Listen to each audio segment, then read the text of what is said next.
Afrique des libertés, je vous salue. Bonsoir. 10 petites minutes pour ajuster encore mieux notre logiciel et communiquer en beauté avec vous. Soyez salués, où que vous soyez à travers le continent natal de l'homme. Voici venu, en ce vendredi 7 février 2025, le Festival des Vérités Crues, la distribution des pains spirituels de la liberté des Africains. Soyez salués, où que vous soyez. Soyez les bienvenus. Le grand maître Jean Bikoko Aladin nous rappelle les vibrations essentielles du continent natal de l'homme. Soyez salués à travers toute l'Afrique, toutes les diasporas africaines. Vous, nos amis d'Europe, d'Asie, d'Amérique, soyez salués. Soyez salués dans les océans Atlantiques et Indiens. Soyez les bienvenus au Festival des Vérités Crues.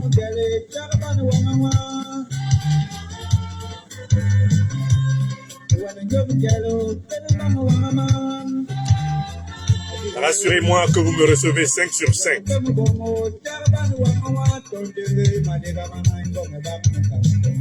Me vit-il à ma pep, mais on me laisse en bail.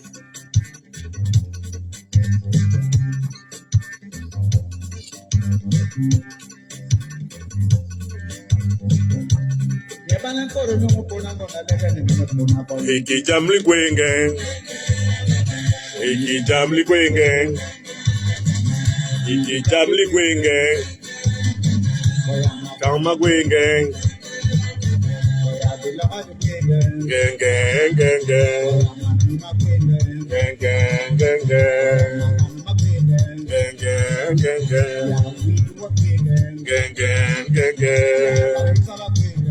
gang gang gang. Vous l'aurez incessamment, facile à commander bientôt à partir d'Amazon, dans les prochaines heures. Il sort par une grande dédicace le 15 février 2025 à Bamako, l'impérial terroriste, le bréviaire rassemblant les preuves de la nature impérialiste de l'agression terroriste qui frappe l'Afrique. La déconstruction de l'impérial terroriste. Gang, gang, gang, gang. Gang, gang, gang, gang. Gang, gang, gang, gang. Soyez salués en Guyane, en Martinique. Soyez salués en Guadeloupe. Chez mon frère bien-aimé Nyousser Kalala Omotunde. Soyez salués à La Réunion. Soyez salués aux Comores, à Madagascar, à Djibouti. Soyez salués en Calédonie. Soyez salués en Australie. Partout sur la terre africaine mondiale. Soyez salués.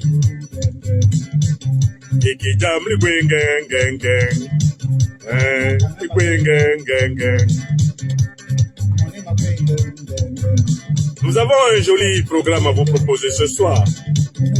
Merci infiniment de toutes vos salutations, mes chers amis. Soyez bénis, où que vous soyez.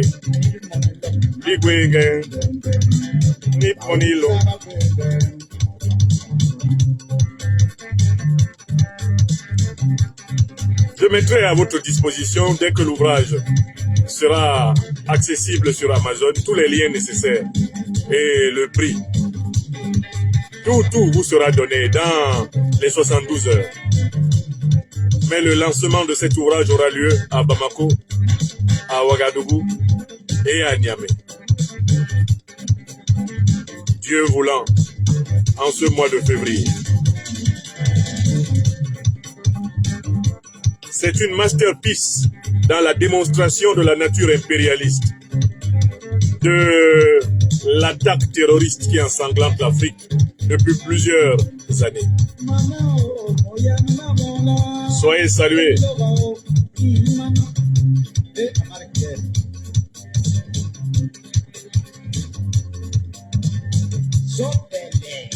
Papis Traoré, merci beaucoup.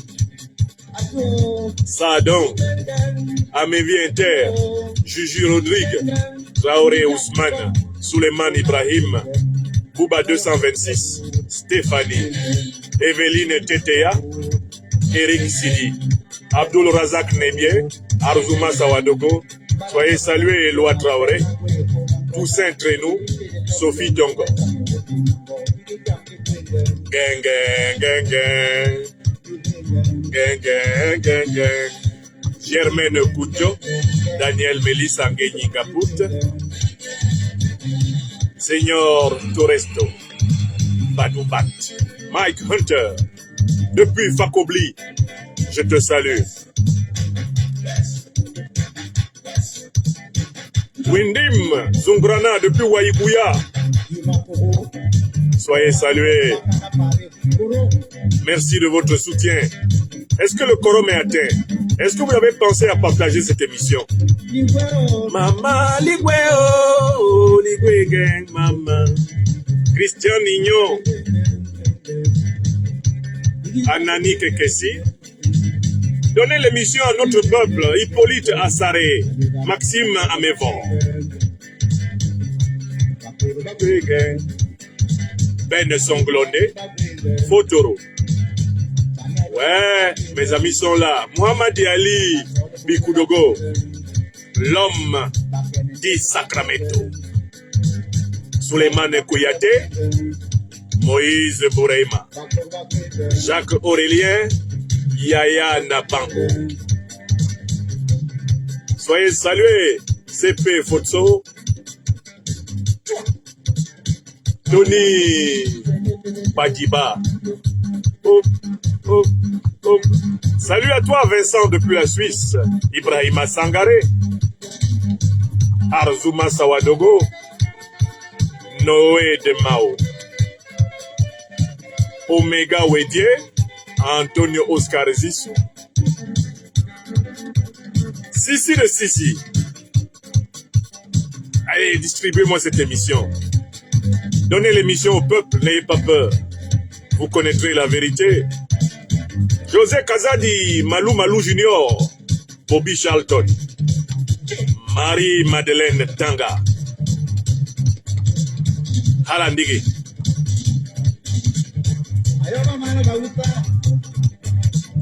Africaines, Africains, bienvenue à ce programme. Je vous propose ce soir, vendredi 7 février 2025, un balayage de l'actualité mondiale du point de vue de l'Afrique des libertés. Merci à toi, Gabriel Nkote, depuis Borlitoa à Makak, chez moi, au Cameroun. Je vous propose un programme en 5 points. Nous commencerons par parler du chef terroriste au pouvoir en Syrie, Ahmed al-Shara, qui a défrayé la chronique aujourd'hui même en annonçant qu'il est invité ni plus ni moins qu'au palais de l'Élysée par le président Emmanuel Macron. Ensuite, nous allons parler de l'Algérie qui s'amuse à jouer les libératrices d'otages avec ses amis d'Al-Qaïda, croyant ainsi distraire la galerie. Mais son jeu malsain n'amuse personne. Le jeu du pouvoir algérien de Tebboune, parrain d'Al-Qaïda. Et nous allons expliquer ce jeu et nous allons expliquer au monde entier que les Africains maîtrisent les micmacs des terroristes, de leurs parrains, et qu'il est hors de question qu'on nous distrait. Salut à toi, Kanatav 83, et merci. Donc, troisième sujet que nous aborderons, bonsoir Fatou Doucouré, ce sera l'Afrique qui doit s'imposer dans le débat sur l'intelligence artificielle. L'Afrique doit prendre ses responsabilités face à l'émergence accélérée de l'intelligence artificielle pour ne pas être en réalité confrontée à des problèmes insurmontés. Ce sera le troisième sujet que nous allons évoquer. Le quatrième sujet que nous allons évoquer, j'ai par erreur écrit cinquième sujet, mais c'était bien le quatrième sujet que nous allons évoquer. Ce sont les faux problèmes des fausses élections de l'Ekambia au Cameroun. Je dis bien les faux problèmes des fausses élections de l'Ekambia au Cameroun. Par exemple, on veut nous imposer comme un débat politique la question de savoir lequel des candidats du PCRN eh bien, aurait le droit d'être candidat à l'élection présidentielle au Cameroun. On veut nous proposer ainsi en réalité des débats de substitution ayant pour but de cacher le débat de fond. Et je vais expliquer pourquoi ces débats de substitution n'intéressent pas ceux qui réfléchissent en profondeur à la question de l'émancipation camerounaise. Enfin, ce sera l'occasion de rappeler une fois de plus que nous appelons les uns et les autres à signer, eh bien, courageusement, à signer toujours davantage la pétition que nous avons initiée début janvier. Pétition internationale pour l'ouverture, merci à toi Daniel Mochik, pétition internationale pour l'ouverture urgente d'une enquête parlementaire et judiciaire sur les accusations de soutien au terrorisme en Afrique portées contre la France par le Mali, le Burkina Faso et le Niger.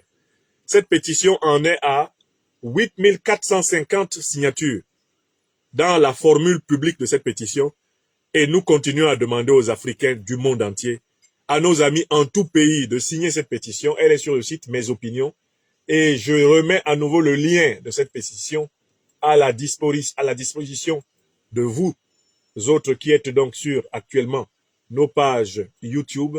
Je remets la pétition à votre disposition. Je la remets à votre disposition sur YouTube par exemple, où certains d'entre vous peut-être ne l'avaient pas encore vue. Je la mets dans le lien et s'il vous plaît, signons massivement cette pétition. C'est un message puissant que les Africaines et les Africains et les amis de la vérité et justice, eh bien, pour l'Afrique, doivent donner au monde que nous avons compris la nature profonde de la déstabilisation que subit le continent natal de l'homme. Plus nombreux nous serons à avoir signé cette pétition, plus l'exigence de vérité et de justice formulée dans cette pétition va peser lourd dans le débat politique, eh bien, en Afrique, en Europe, en Amérique et partout.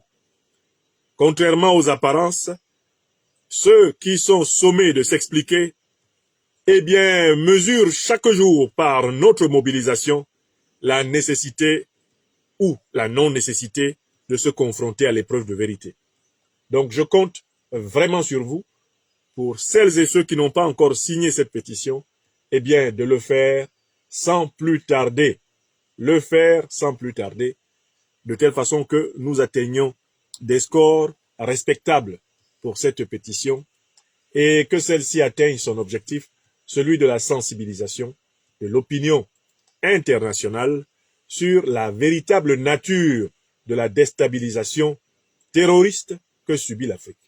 C'est important que tout le monde comprenne que sans une mobilisation citoyenne massive, et c'est ce que je m'efforce d'expliquer par exemple au peuple camerounais, aucune cause politique ne peut être entendue.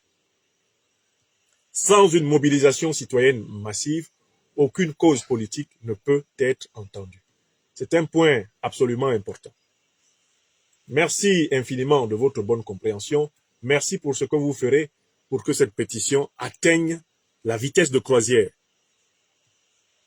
Depuis début janvier, je donne eh bien, de la voix pour cette pétition et j'espère que chacune et chacun d'entre vous comprend l'importance de continuer à la distribuer et à la faire signer.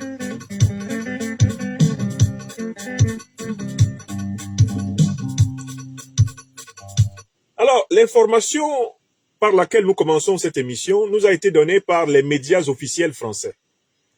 Les médias officiels français ont publié aujourd'hui un article relatant une information qui a été délivrée à la presse internationale par le nouveau régime terroriste syrien d'Ahmed al-Shara. Cette information, qui n'a pas été démentie par l'Élysée, est de nature à renseigner le monde entier sur la nature, précisément, une fois de plus, de l'agression terroriste que la planète connaît par le fait des organisations Al-Qaïda, l'organisation d'Ahmed al-Shara, l'actuel eh bien, despote de de Damas et l'État islamique. Voici ce que relate France Info avec l'AFP, l'agence France Presse. Merci infiniment à toi, Eric Eyebe, fidèle soutien. La présidence syrienne affirme que le nouveau dirigeant Ahmed al-Shara a été invité en France par Emmanuel Macron, sans confirmer la moindre invitation. L'Élysée a fait état mercredi d'un appel téléphonique initié par le chef de l'État, c'est-à-dire par M. Emmanuel Macron, dans la perspective de la conférence de Paris pour la Syrie, prévue le 13 février. Le nouveau dirigeant syrien sera-t-il bientôt reçu à l'Élysée? Le président par intérim des autorités de transition, Ahmed al-Shara, a reçu mercredi 5 février un appel téléphonique d'Emmanuel Macron, qui l'aurait invité en France, a affirmé la présidence syrienne dans un communiqué. L'Élysée a confirmé l'échange entre les deux hommes, mais sans faire mention d'une quelconque invitation adressée au nouvel homme fort de Damas. Selon le régime syrien, Ahmed al-Shara a reçu un appel téléphonique de son homologue français, qu'il a félicité pour sa récente prise de fonction. Qui l'a félicité. C'est-à-dire que son homologue français l'a félicité pour sa récente prise de fonction. Comme président par intérim pour la période de transition dans le pays. Emmanuel Macron aurait alors souligné les efforts de la France pour lever les sanctions contre la Syrie. Les deux dirigeants sont convenus de rester étroitement en contact, selon l'Élysée. De son côté, la présidence française a fait savoir que l'appel s'inscrivait dans la perspective de la conférence internationale pour la Syrie, qui se tiendra le 13 février 2025 à Paris, à l'issue de cet échange qui a notamment porté sur les aspirations du peuple syrien, la lutte contre le terrorisme et le processus de transition. Les deux dirigeants sont convenus de rester étroitement en contact, selon l'Élysée, sans précision sur le cadre et la date d'un prochain échange. Ahmed al-Shara, qui menait la coalition de groupes armés islamistes sunnites, qui a renversé l'ancien président Bachar el-Assad le 8 décembre, a été nommé président par intérim pour la période de transition en Syrie, le 29 janvier. Depuis son arrivée au pouvoir, il a été reçu en Arabie Saoudite et en Turquie. Début janvier, le chef de la diplomatie française, Jean-Noël Barrot, et son homologue allemande, Annalena Baerbock, s'étaient rendus à Damas pour le rencontrer. Fin de citation de l'article absolument scandaleux, publié par la presse officielle française. Cet article, à lui tout seul, est un aveu de la trahison des puissances occidentales qui sont en réalité les parraines et les tutrices d'Ahmed al-Shara contre l'Afrique. Parce qu'en vérité, qui est M. Ahmed al-Shara? Et il faut que les Françaises et les Français le sachent. Et il faut que les Françaises et les Français, les Européennes, les Européens, les Américaines, les Américains, il faut que le monde entier sache que les Africains savent que M. Ahmed al-Shara est un terroriste de l'organisation Al-Qaïda. L'organisation Al-Qaïda et l'organisation État islamique étant en fait la même organisation. Les dites organisations étant parrainées par les puissances de l'OTAN. Ce n'est pas moi, Franklin Nyamsi, qui l'ai révélé. Ce sont les autorités américaines qui ont déclassifié une série de documents officiels qui étaient jusqu'ici cachés et qui ont établi et reconnu de manière formelle que Al-Qaïda et l'État islamique sont des émanations de leurs renseignements généraux et ont abondamment reçu des financements pour les actions terroristes au Moyen-Orient, les actions terroristes donc contre la Syrie, contre l'Irak et contre l'Afrique, notamment en Libye. Ce sont désormais des faits officiellement reconnus par l'administration américaine à la suite de la déclassification des documents. Intéressez-vous par exemple à la déclassification des documents de l'opération Timber Sycamore menée par l'administration Obama-Clinton. Ces documents appuient sans difficulté ce que je viens de vous dire. Le monsieur qu'on appelle Ahmed al-Shara, qui s'appelait à un moment donné de son nom de terroriste, Mohamed al-Joulani, est un terroriste d'Al-Qaïda et de l'État islamique. D'accord? Ce sont ces terroristes qui ont assassiné plus de 130 Français. Le 13 novembre 2015, à Paris, au Bataclan. Ce sont eux, les gens d'Al-Qaïda et de l'État islamique. Ce sont ces terroristes qui ont assassiné plus de 4000 Américains. Le 11 septembre 2001, comme l'a révélé Mme Tulsi Gabbard, la probable future nouvelle chef des renseignements généraux américains. Elle a dit devant le Sénat américain, « J'ai honte de savoir que les autorités de mon pays financent, soutiennent et arment ceux qui ont tué mes frères d'armes, parce que Tulsi Gabbard est une officière de l'armée américaine, qui a perdu plusieurs de ses frères d'armes dans une lutte antiterroriste, alors même que les organisations terroristes étaient abondamment financées par le gouvernement américain. Donc, il faut d'abord que tout le monde, et que le monde entier note, que l'Afrique sait, et que le monde entier sait, que Ahmed al-Shara ne changera jamais d'origine politique. Il ne changera jamais de nature profonde. C'est un terroriste d'Al-Qaïda. C'est un terroriste de l'État islamique. C'est quelqu'un qui porte sur lui le sang de centaines de milliers, voire de millions d'innocents, au Moyen-Orient et en Afrique. Parce que l'organisation Al-Qaïda et l'organisation État islamique sont coupables de millions de morts d'innocents dans le monde. Depuis pratiquement bientôt 20 ans que ces organisations opèrent, elles ont provoqué des millions de morts par voie directe et indirecte. C'est donc ce monsieur qui nous est présenté comment? Quels sont les qualificatifs utilisés par la presse officielle française et utilisés par l'Élysée, qui ne supporte bien sûr pas qu'on critique sa politique étrangère. Alors que là, il s'agit d'un flagrant délit de complicité avec le terrorisme. On devrait avoir honte d'avoir des dirigeants qui appellent des terroristes d'Al-Qaïda, qui ont massacré les Français à Paris. On devrait avoir honte de cela.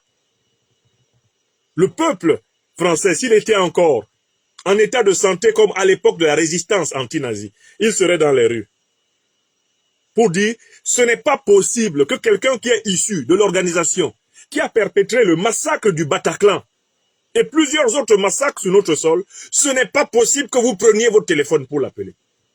Et que vous préoccupiez de lisser son image et de tenter de le présenter comme l'homologue d'un président qui a été élu, d'un président d'une soi-disant démocratie. Ce n'est pas possible que vous le fassiez au nom de nous, peuple français.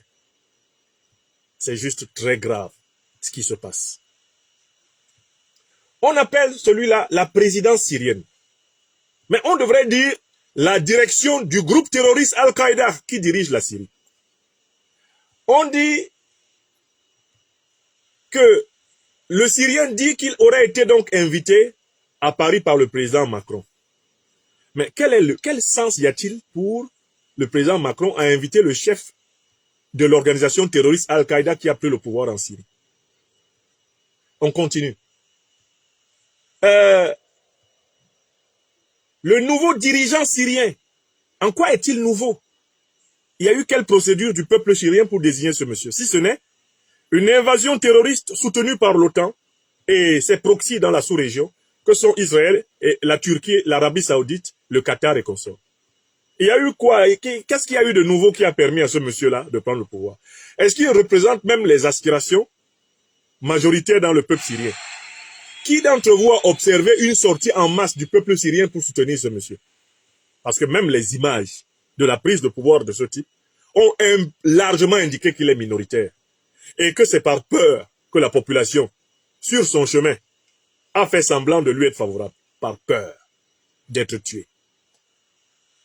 Le nouveau dirigeant syrien, nous dit-on, bientôt reçu en France, le président par intérim des autorités de transition. Deuxième expression pour désigner le monsieur, il est président par intérim des autorités de transition. Mais écoutez, la vraie question c'est de savoir, mais de quel intérim s'agit-il? Y a-t-il eu, même là en Syrie, y a-t-il eu quelque chose qui soit comparable, par exemple, aux assises nationales de la refondation du Mali? Y a-t-il eu quelque chose qui soit comparable aux consultations nationales du Burkina Faso ou du Niger avant la mise en place des transitions? Est-ce qu'il y a eu un processus de consultation large des forces vives du pays qui puisse, ne serait-ce que commencer à donner un certain crédit, une certaine crédibilité à M. Ahmed al-Shara? Vous vous souvenez de la manière dont ils ont appelé les dirigeants ouest-africains qui ont simplement demandé à l'armée française de rentrer chez elle? Vous vous souvenez des mots qu'ils ont employés? Putschiste, junte. Ce monsieur qui, lui, est à la tête d'une organisation terroriste, qui a sur les mains le sang des innocents français. Vous voyez comment on le présente? On dit président par intérim des autorités de transition. On parle de présidence syrienne.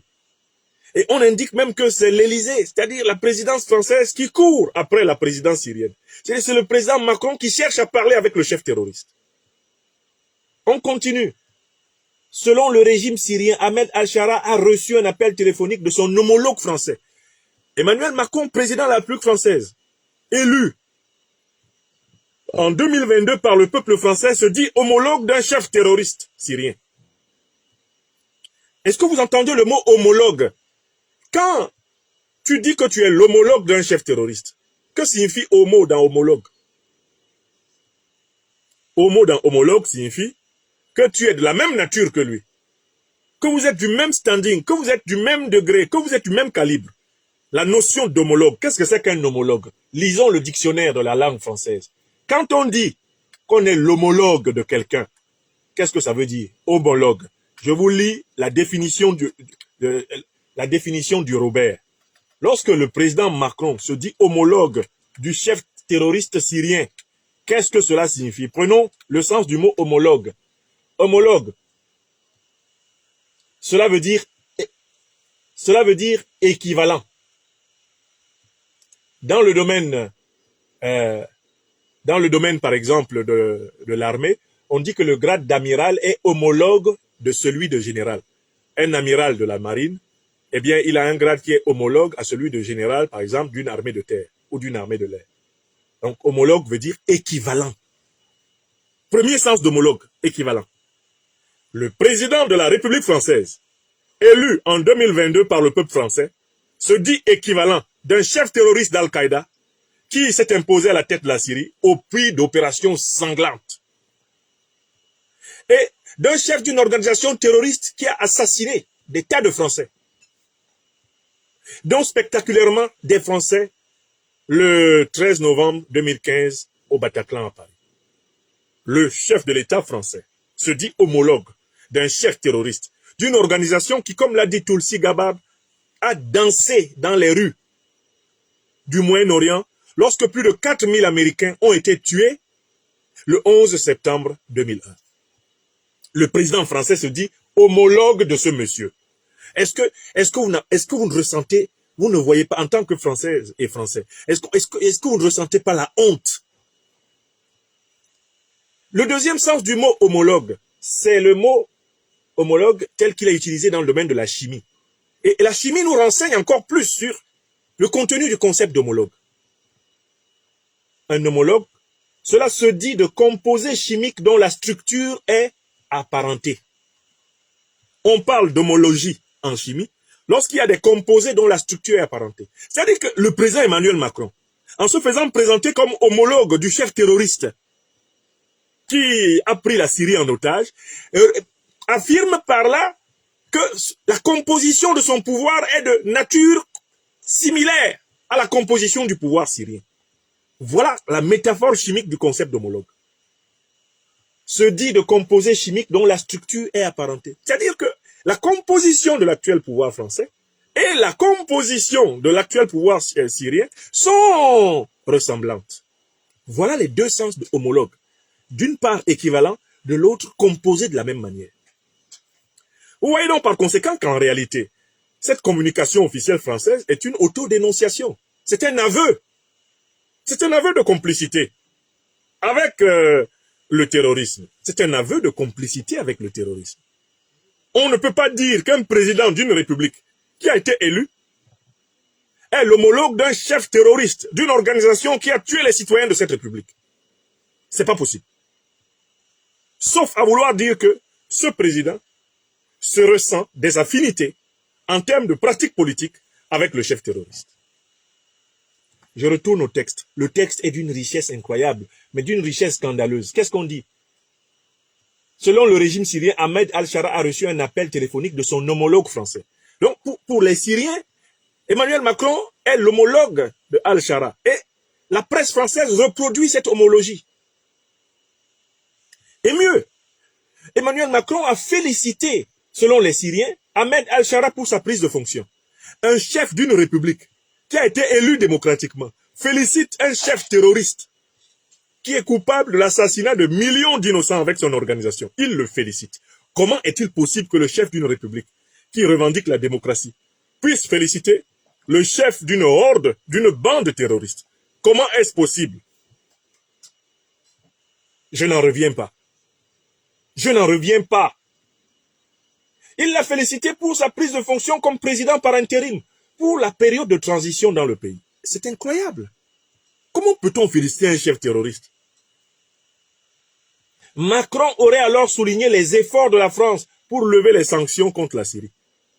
Alors que, en Afrique de l'Ouest, la France s'est efforcée à pousser la CEDEAO à punir à mort tous les pays qui ont voulu affirmer leur souveraineté. Le Mali, le Burkina Faso et le Niger. Là, en Syrie, là où il y a un chef terroriste, dont la traçabilité ne fait l'ombre d'aucun doute, on cherche à lever les sanctions.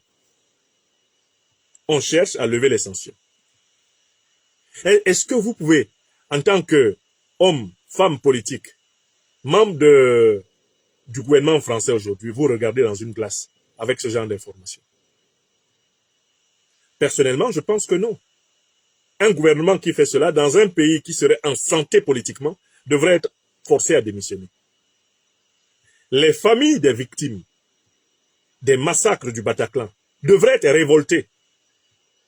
Qu'un chef terroriste issu d'Al-Qaïda soit traité d'homologue de leur président, avec la bénédiction de la presse officielle, française.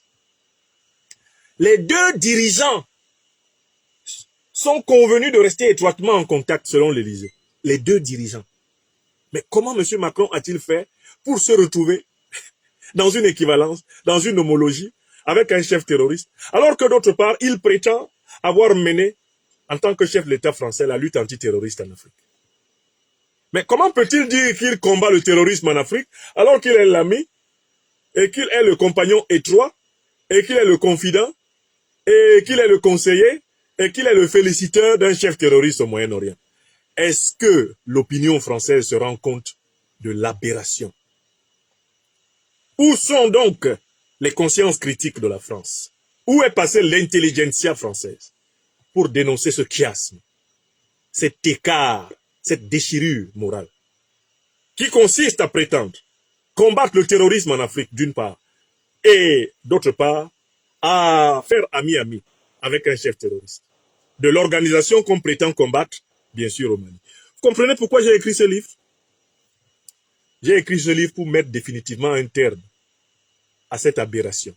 J'ai écrit ce livre pour que les Africains soient intellectuellement outillés pour ne plus accepter, ce en même temps, ce deux poids deux mesures, ce double langage, qui est une insulte à notre intelligence. Car ce comportement rappelle exactement celui de Laurent Fabius, dont la preuve est abondamment citée dans ce livre. Lorsqu'en 2013, il demande à la Russie de ne pas bloquer l'intervention militaire française au Mali, le ministre russe des Affaires étrangères, Sergueï Lavrov, lui dit, mon cher Laurent Fabius est alors ministre des Affaires étrangères de François Hollande, vous vous préparez à combattre maintenant au Mali les terroristes que vous avez armés en Libye. Et Fabius a répondu que c'est la vie. Fabius a répondu à Sergueï Lavrov, c'est la vie. Mais c'est la même réponse qu'on a là. Le président Macron nous dit, grâce à nous, l'Afrique, le Sahel a été sauvé. On a oublié de nous dire merci. Mais en même temps, c'est lui qui est au contact et c'est lui qui, bichonne, c'est lui qui caresse dans le sens de poil, le chef de l'organisation terroriste qu'il était supposé combattre en Afrique, soi-disant, avec Barkhane, avec les différentes opérations, avec la MINUSMA. Et le simple fait que nous soyons vigilants pour souligner ces contradictions est désormais perçu en France comme un crime de lèse-majesté. On ne peut même plus dire au président Macron, mais monsieur Macron, vous ne pouvez pas d'une part marcher avec un chef d'Al-Qaïda, la main dans la main, le traiter d'homologue, dire que vous êtes son équivalent, et d'autre part venir vous tenir devant les Africains pour leur dire que vous avez combattu le terrorisme en Afrique. Parce qu'en fait, qu'est-ce que nous combattons en Afrique? Nous combattons l'organisation d'Ahmed Al-Shara. Nous combattons l'organisation de Mohamed Al-Joulani. Est-ce que vous comprenez ça, Françaises, Français, Européennes, Européens? Vous ne pouvez pas être les amis des dirigeants des organisations terroristes qui ensanglantent l'Afrique et prétendre aider les Africains à combattre vos amis. Vous ne pouvez pas être aux petits soins d'un chef terroriste en Syrie et venir nous dire que vous nous aiderez à combattre l'organisation militaire de ce chef terroriste au Sahel. C'est terminé. Ce livre récapitule toutes les preuves de cette duplicité. Et ce livre est littéralement béni par nos ancêtres angélisés et par le Tout-Puissant.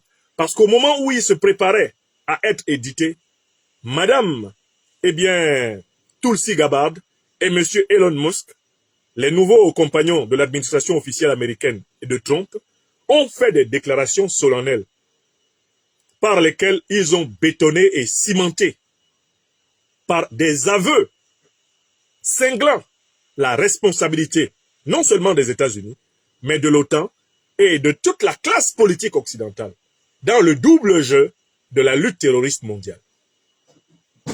Je vous ai raconté ici comment, quand j'ai rapporté les déclarations de Madame Tulsi Gabbard au départ, Facebook, très en colère et croyant avoir trouvé enfin le bon motif pour,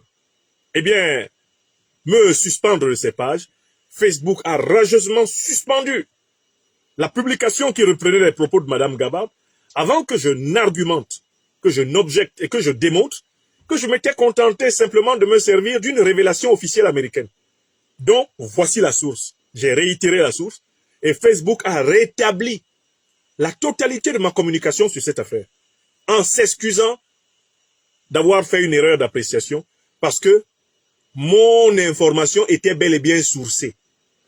Mon information est bel et bien vérifiable. Les documents américains déclassifiés attestent du financement du terrorisme par les États-Unis d'Amérique et leurs alliés de l'OTAN. Madame Tulsi Gabbard a notamment insisté sur les fichiers déclassifiés de l'opération Timber Sycamore. Ce qui m'a obligé, avant la sortie officielle de ce livre, le 15 février prochain à Bamako, ce qui m'a obligé à ajouter une postface avec les 2 preuves supplémentaires données par Madame Tulsi Gabbard et Monsieur Elon Musk. Elon Musk qui, lui, vient de dissoudre, de suspendre l'agence américaine USAID, de renvoyer des milliers d'employés qu'il estime désormais inutiles, et de révéler que cette agence a massivement financé des organisations terroristes et des organisations mafieuses. Ce sont les propos d'Elon Musk, qui est le chef de l'agence, de l'efficience gouvernementale des États-Unis. Donc, nous sommes corroborés par la plus grande puissance de l'Occident. Et par conséquent, personne ne peut nous attaquer en diffamation. Personne dans tout l'Occident ne peut nous attaquer en diffamation. Les États-Unis, qui sont la grande puissance occidentale, ayant tout avoué. Et cette communication-là, cet article de France Info et de l'AFP, rentre en corroboration de ce que les Africains ont toujours dénoncé, le double jeu, la stratégie du pompier pyromane. D'un côté, nous aidons, prétendons-nous, les Africains à combattre le terrorisme, et de l'autre, nous sommes les meilleurs amis des chefs terroristes et de leurs organisations. Mieux, nous les finançons, nous les armons. Alors que de l'autre côté, nous prétendons participer aux côtés des Africains à les combattre. Écoutez ce qu'on peut écrire.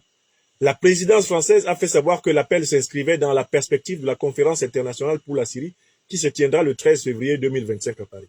Mais la conférence internationale pour la Syrie, en quoi est-ce qu'elle permet de cautionner un chef terroriste? Parce qu'on organise une conférence internationale à Paris sur la Syrie, ça nous donne le droit de faire ami-ami avec les chefs terroristes, de les considérer comme homologues de notre président. Est-ce que ça nous donne ce droit? Non. On continue. Il a été nommé président par intérim. Mais qui l'a nommé? Il a nommé président par intérim. Qui a nommé ce terroriste-là président par intérim? Il a été imposé précisément par les puissances de l'OTAN et leur proxy, Israël, d'une part, la Turquie de l'autre, l'Arabie Saoudite, le Qatar. Ce sont ces puissances-là qui ont imposé Mohamed Al-Joulani, de son vrai nom Ahmad Al-Shara, et ce sont ces puissances qui l'ont armé pour combattre Bachar el-Assad. Maintenant, tout le monde le sait. Madame Tulsi Gabbard a dit que toutes les armes avec lesquelles Bachar el-Assad a été combattu lui ont été fournies par les États-Unis et leurs alliés. Ça aussi, c'est dit par Madame Tulsi Gabbard. Elle n'est pas passée à gauche et à droite pour le dire devant le Sénat américain. Nous avons la vidéo et nous avons publié la vidéo. Donc, voilà quelqu'un qui n'a jamais été nommé. Il a été imposé par les bombes américaines. Il a été imposé par l'argent, eh bien, des services, des renseignements généraux américains, israéliens, les renseignements généraux de l'OTAN, les renseignements généraux turcs. Ce sont eux qui ont financé tout ça. Il a été nommé par qui? Quelle légitimité peut-il revendiquer? Sa nomination signifie quoi en Syrie? Il y a eu quelle consultation, quelle concertation? Quelqu'un qui à peine arrivé s'est mis à traquer les chrétiens, à empêcher les chrétiens de vivre leur croyance. Et Tulsi Gabbard a souligné cela, au point qu'elle a dit devant le Sénat des États-Unis qu'elle éprouvait une grande honte et que les États-Unis devraient ressentir une grande honte à avoir financé, armé et soutenu ces terroristes. Donc, écoutez, moi, je voulais vraiment vous montrer jusqu'à quel point l'injustice est flagrante. Quand je vois ce que cette presse officielle française a déversé comme méchanceté contre le président Goïta, contre le président Tiani, contre le président Traoré, pendant plusieurs années, depuis 2021, quand ces pays-là ont affirmé leur volonté de souveraineté, les mots extrêmement durs, offensants, méprisants, condescendants, les mots dégradants qui ont été utilisés pour décrire les dirigeants africains, on ne trouve même pas le quart, même pas l'ombre de ces mots pour parler d'un chef terroriste. Quelle crédibilité la politique africaine de l'Occident peut-elle avoir quand on a ce type de contradiction flagrante, de déchirure morale? À qui les États-Unis, même de Trump, peuvent encore parler? Alors qu'Israël vient d'assassiner, de génocider, que dis-je, plus de 50 000 Palestiniens. L'administration Trump annonce qu'elle va vendre pour 6,7 milliards de dollars d'armes à Israël. Mais M. Trump, à qui peut-il faire la morale? À qui pourra-t-il parler dans le monde? On vient de génocider plus de 50 000 Palestiniens sous nos yeux. Et la puissance qui vient de le faire, son premier ministre Netanyahou a même été condamné à un mandat d'arrêt international par la Cour pénale internationale. C'est à ce moment que Donald Trump, pour donner ses gages au lobby, au lobby juif américain, si bien étudié par Daniel Mearsheimer dans son formidable ouvrage, c'est là où Trump se lève et dit: nous allons leur donner pour 6,7 milliards d'armes. Mais toutes ces armes, c'est pour tuer qui? C'est pour continuer à tuer les Palestiniens. Et nous sommes dans un monde où celui qui n'est pas capable de dire cette vérité, mais il n'est pas digne d'humanité. Est-ce que vous trouvez normal qu'une puissance qui vient de massacrer devant le monde entier, en mondovision, les images de Gaza détruites sont marquées dans l'âme de tout homme, de toute femme informée de cette époque, une puissance qui vient de commettre un génocide en mondovision, reçoit 6,7 milliards d'aides en armement, de vente d'armes. On prétend que c'est une vente d'armes, mais en réalité, il s'agit d'une dotation, parce que cette puissance déséquilibre le Moyen-Orient en vue de permettre l'hégémonie américaine. Alors, vous dites que vous êtes intellectuel, africain, européen, américain, asiatique sur la terre. Ceci se passe et vous ne le dénoncez pas. Est-ce que vous méritez d'être considéré comme intellectuel? Est-ce que vous êtes vraiment intellectuel au sens où vous êtes celui qui doit porter la vigilance critique de la société? Alors, certains ne dénoncent pas cela parce qu'ils ont peur. Vous avez peur de quoi? La plupart des Palestiniens qui ont été tués n'avaient rien fait. La plupart des Africains qui sont tués par les terroristes n'ont rien fait. Et c'est la preuve qu'il ne faut pas avoir peur. Parce que la peur ne sauve personne. Vous avez peur, ça sauve qui? La plupart des victimes du terrorisme dans le monde sont des gens qui n'ont même jamais fait de la politique. Je dis bien la plupart. Le terrorisme, c'est une violence aveugle qui vient détruire des vies qui ne se sont même pas politiquement engagées, qui en étaient même simplement à essayer simplement de vivre. Et là, vous devez comprendre l'importance, de dénoncer les injustices. Il est important de les dénoncer parce que c'est la seule façon de les faire reculer. En rendant le monde conscient de ce qui se passe, en dénonçant ce qui se passe, nous contribuons ipso facto à le rendre meilleur. On ne peut pas accepter que la presse officielle française tresse des couronnes aux vices terroristes incarné par Ahmed Al-Shara, alors que la même presse, eh bien, non, que la même presse tresse des couronnes aux vice-terroristes, alors que la même presse met littéralement, eh bien, des épines sur la tête de ceux qui se battent pour la souveraineté de l'Afrique, de ceux qui veulent rendre aux Africains leur or, leur pétrole, leur coltan, leur uranium. La même presse sabre contre eux. Il n'est pas acceptable que nous nous taisions face à cette injustice. Si nous sommes dans le monde et que nous avons la possibilité de proférer une parole sensée, c'est pour dénoncer ce genre d'ignominie. L'Afrique du XXIe siècle n'acceptera plus rien qui soit la négation de l'homme, et notamment de l'homme africain. Plus rien. Nous ne tolérerons aucun écart sur notre dignité. Aucun. C'est le mot d'ordre. Aucun écart sur la dignité des Africains ne sera toléré. D'autant plus que nous avons bien fait le tour du monde. Et nous savons que personne ne peut nous enseigner la morale. La morale politique internationale, personne, aucune puissance extra-africaine ne peut enseigner la morale politique aux peuples africains. Aucune. Les peuples africains ont à constituer leur terrain, leur marche vers la moralité politique sur leurs propres critères, avec leur propre détermination. Terminer le dictat. Bonne gouvernance, démocratie, droits de l'homme, etc. Tout le monde sait maintenant qu'il s'agit en réalité d'un chantage moral. De puissances qui, dans leur pratique, sont profondément immorales, profondément injustes, profondément contradictoires, schismatiques, erratiques, irrationnelles dans leur pratique. Car il n'y a aucune façon de justifier les amabilités qui sont faites au chef terroriste syrien, Ahmed Al-Shara.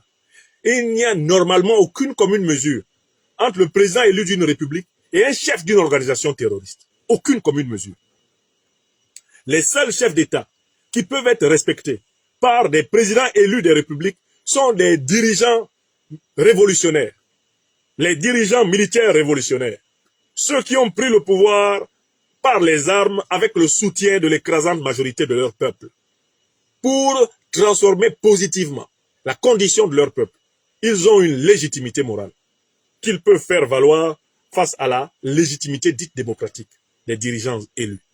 Mais tous les autres, ils n'ont pas l'ombre du début d'une légitimité pour parler. On ne peut, ni de près ni de loin, faire d'un chef terroriste l'homologue d'un chef d'une république. Un état de droit ne doit jamais permettre que ses dirigeants se fassent traiter comme homologues par des chefs d'organisations terroristes. Dans un monde correctement normé, ce que vient de faire la diplomatie française devrait valoir une sortie massive du peuple français dans les rues pour exiger la démission de ce gouvernement. Mais oui, parce que c'est un acte de trahison de la conscience populaire française. Ahmed Al-Shara, je le rappelle, est un terroriste d'Al-Qaïda et de l'État islamique qui sont coupables d'avoir assassiné des centaines de Français. Nous ne pouvons pas considérer comme un événement positif que nos dirigeants s'amusent avec ceux qui sont venus massacrer des innocents dans les villes de France. Impossible. There is no way for negotiation about this. There is no negotiation with terrorism. No way for any kind of negotiation. So it is shameful, completely shameful for French political elite to be in a kind of friendship with one of the worst terrorist chiefs of the Middle East, Ahmed Al-Shara. Let me say it straight. I feel a lot of shame as a French citizen to have such leaders. And this is exactly what Miss Tulsi Gabbard, the nominee for the direction of the American intelligence, has said in front of the American Senate.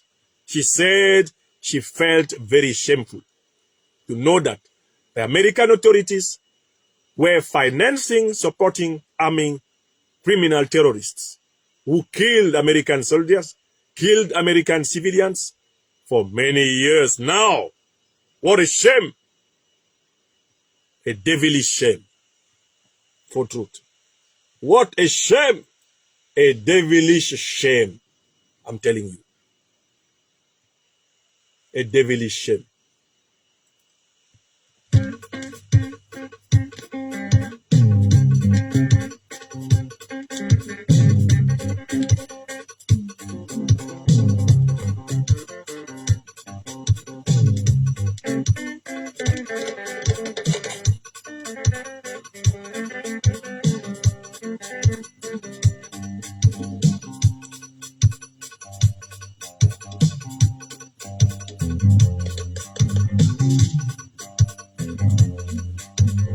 Et voici le bréviaire.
Alors, allons un peu en Algérie.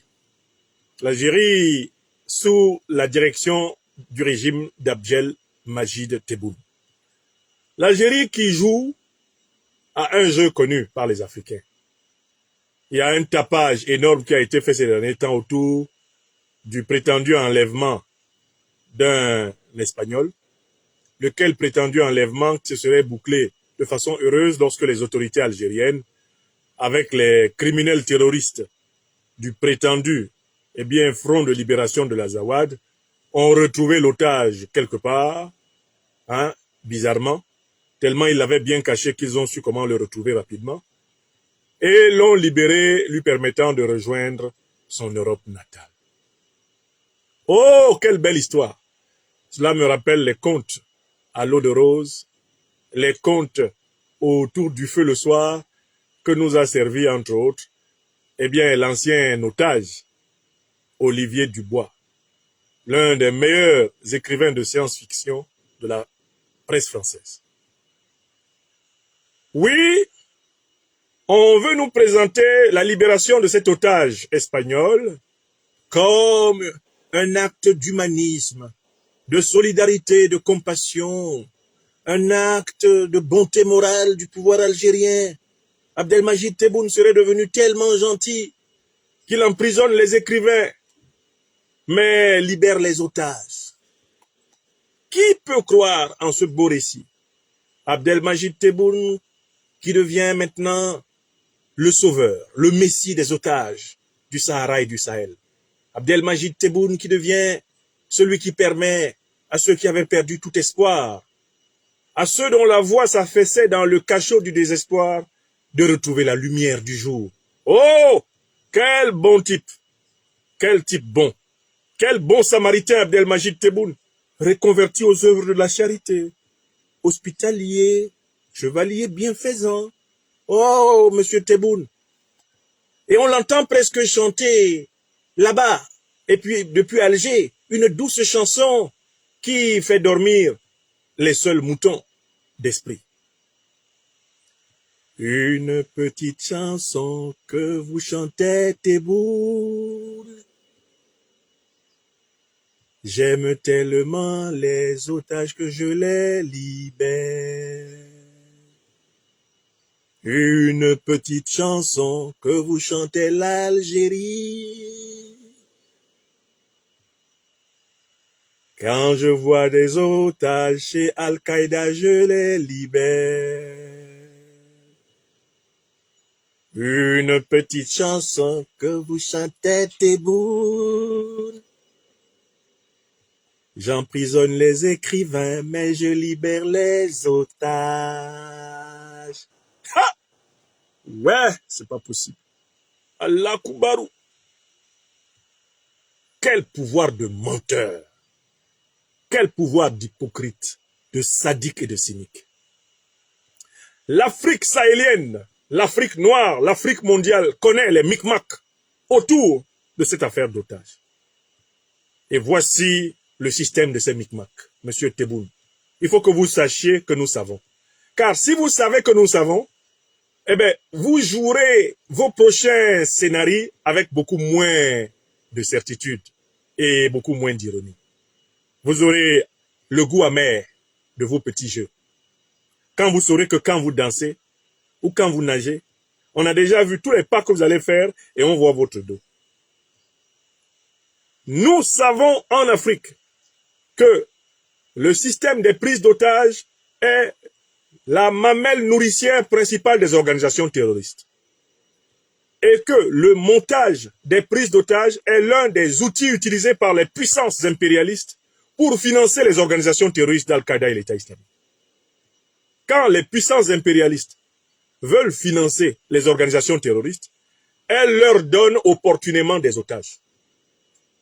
Car dans les puissances impérialistes, il y a une ligne budgétaire qui est plus facile à affecter, des fonds souverains qui sont plus faciles à affecter à la libération des otages.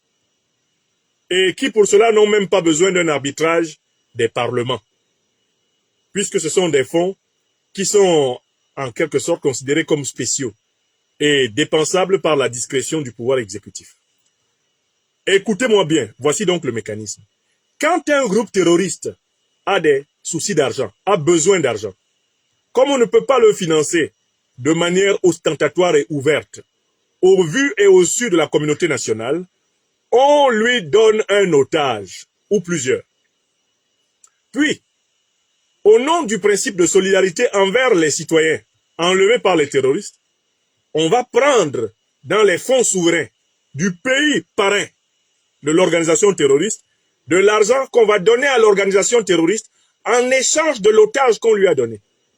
Cela s'appelle un tour de passe-passe. Est-ce que tout le monde a compris?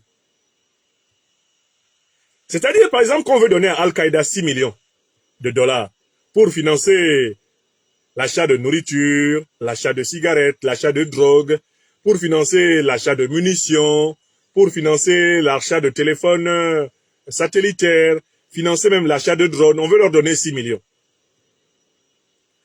Comme on ne peut pas les leur donner officiellement directement, on leur donne un otage. On leur donne plusieurs otages qu'ils gardent en réserve et dont ils garantissent d'ailleurs la sécurité. Les otages sont bien nourris, bien logés. Les otages reviennent même parfois plus gros, en meilleure santé qu'avant leur arrestation, avec une narration qui a été rodée pendant leur pseudo-détention, avec laquelle ils vont venir droguer l'opinion. Et donc, sous couvert de libérer les otages, on donne les 6 millions à Al-Qaïda ou à l'État islamique, et le tour est joué. En fait, ce sont des pseudo-otages qui sont des agents des services de renseignement qui parrainent les organisations terroristes, qui se font enlever pour être des cautions pour des paiements qui seront toujours justifiés par l'urgence. Ah non, il faut sauver une vie. Ah non, non, non, il faut le sauver. Vraiment, non, c'est absolument important. Bon, écoutez, là, on va casquer, on va prendre dans les fonds spéciaux. C'est absolument nécessaire. Ah oui, oui, non, c'est absolument nécessaire. 10 millions. 20 millions. 15 millions. Et voilà comment Al-Qaïda, l'État islamique et tous leurs petits groupes se retrouvent avec beaucoup d'argent.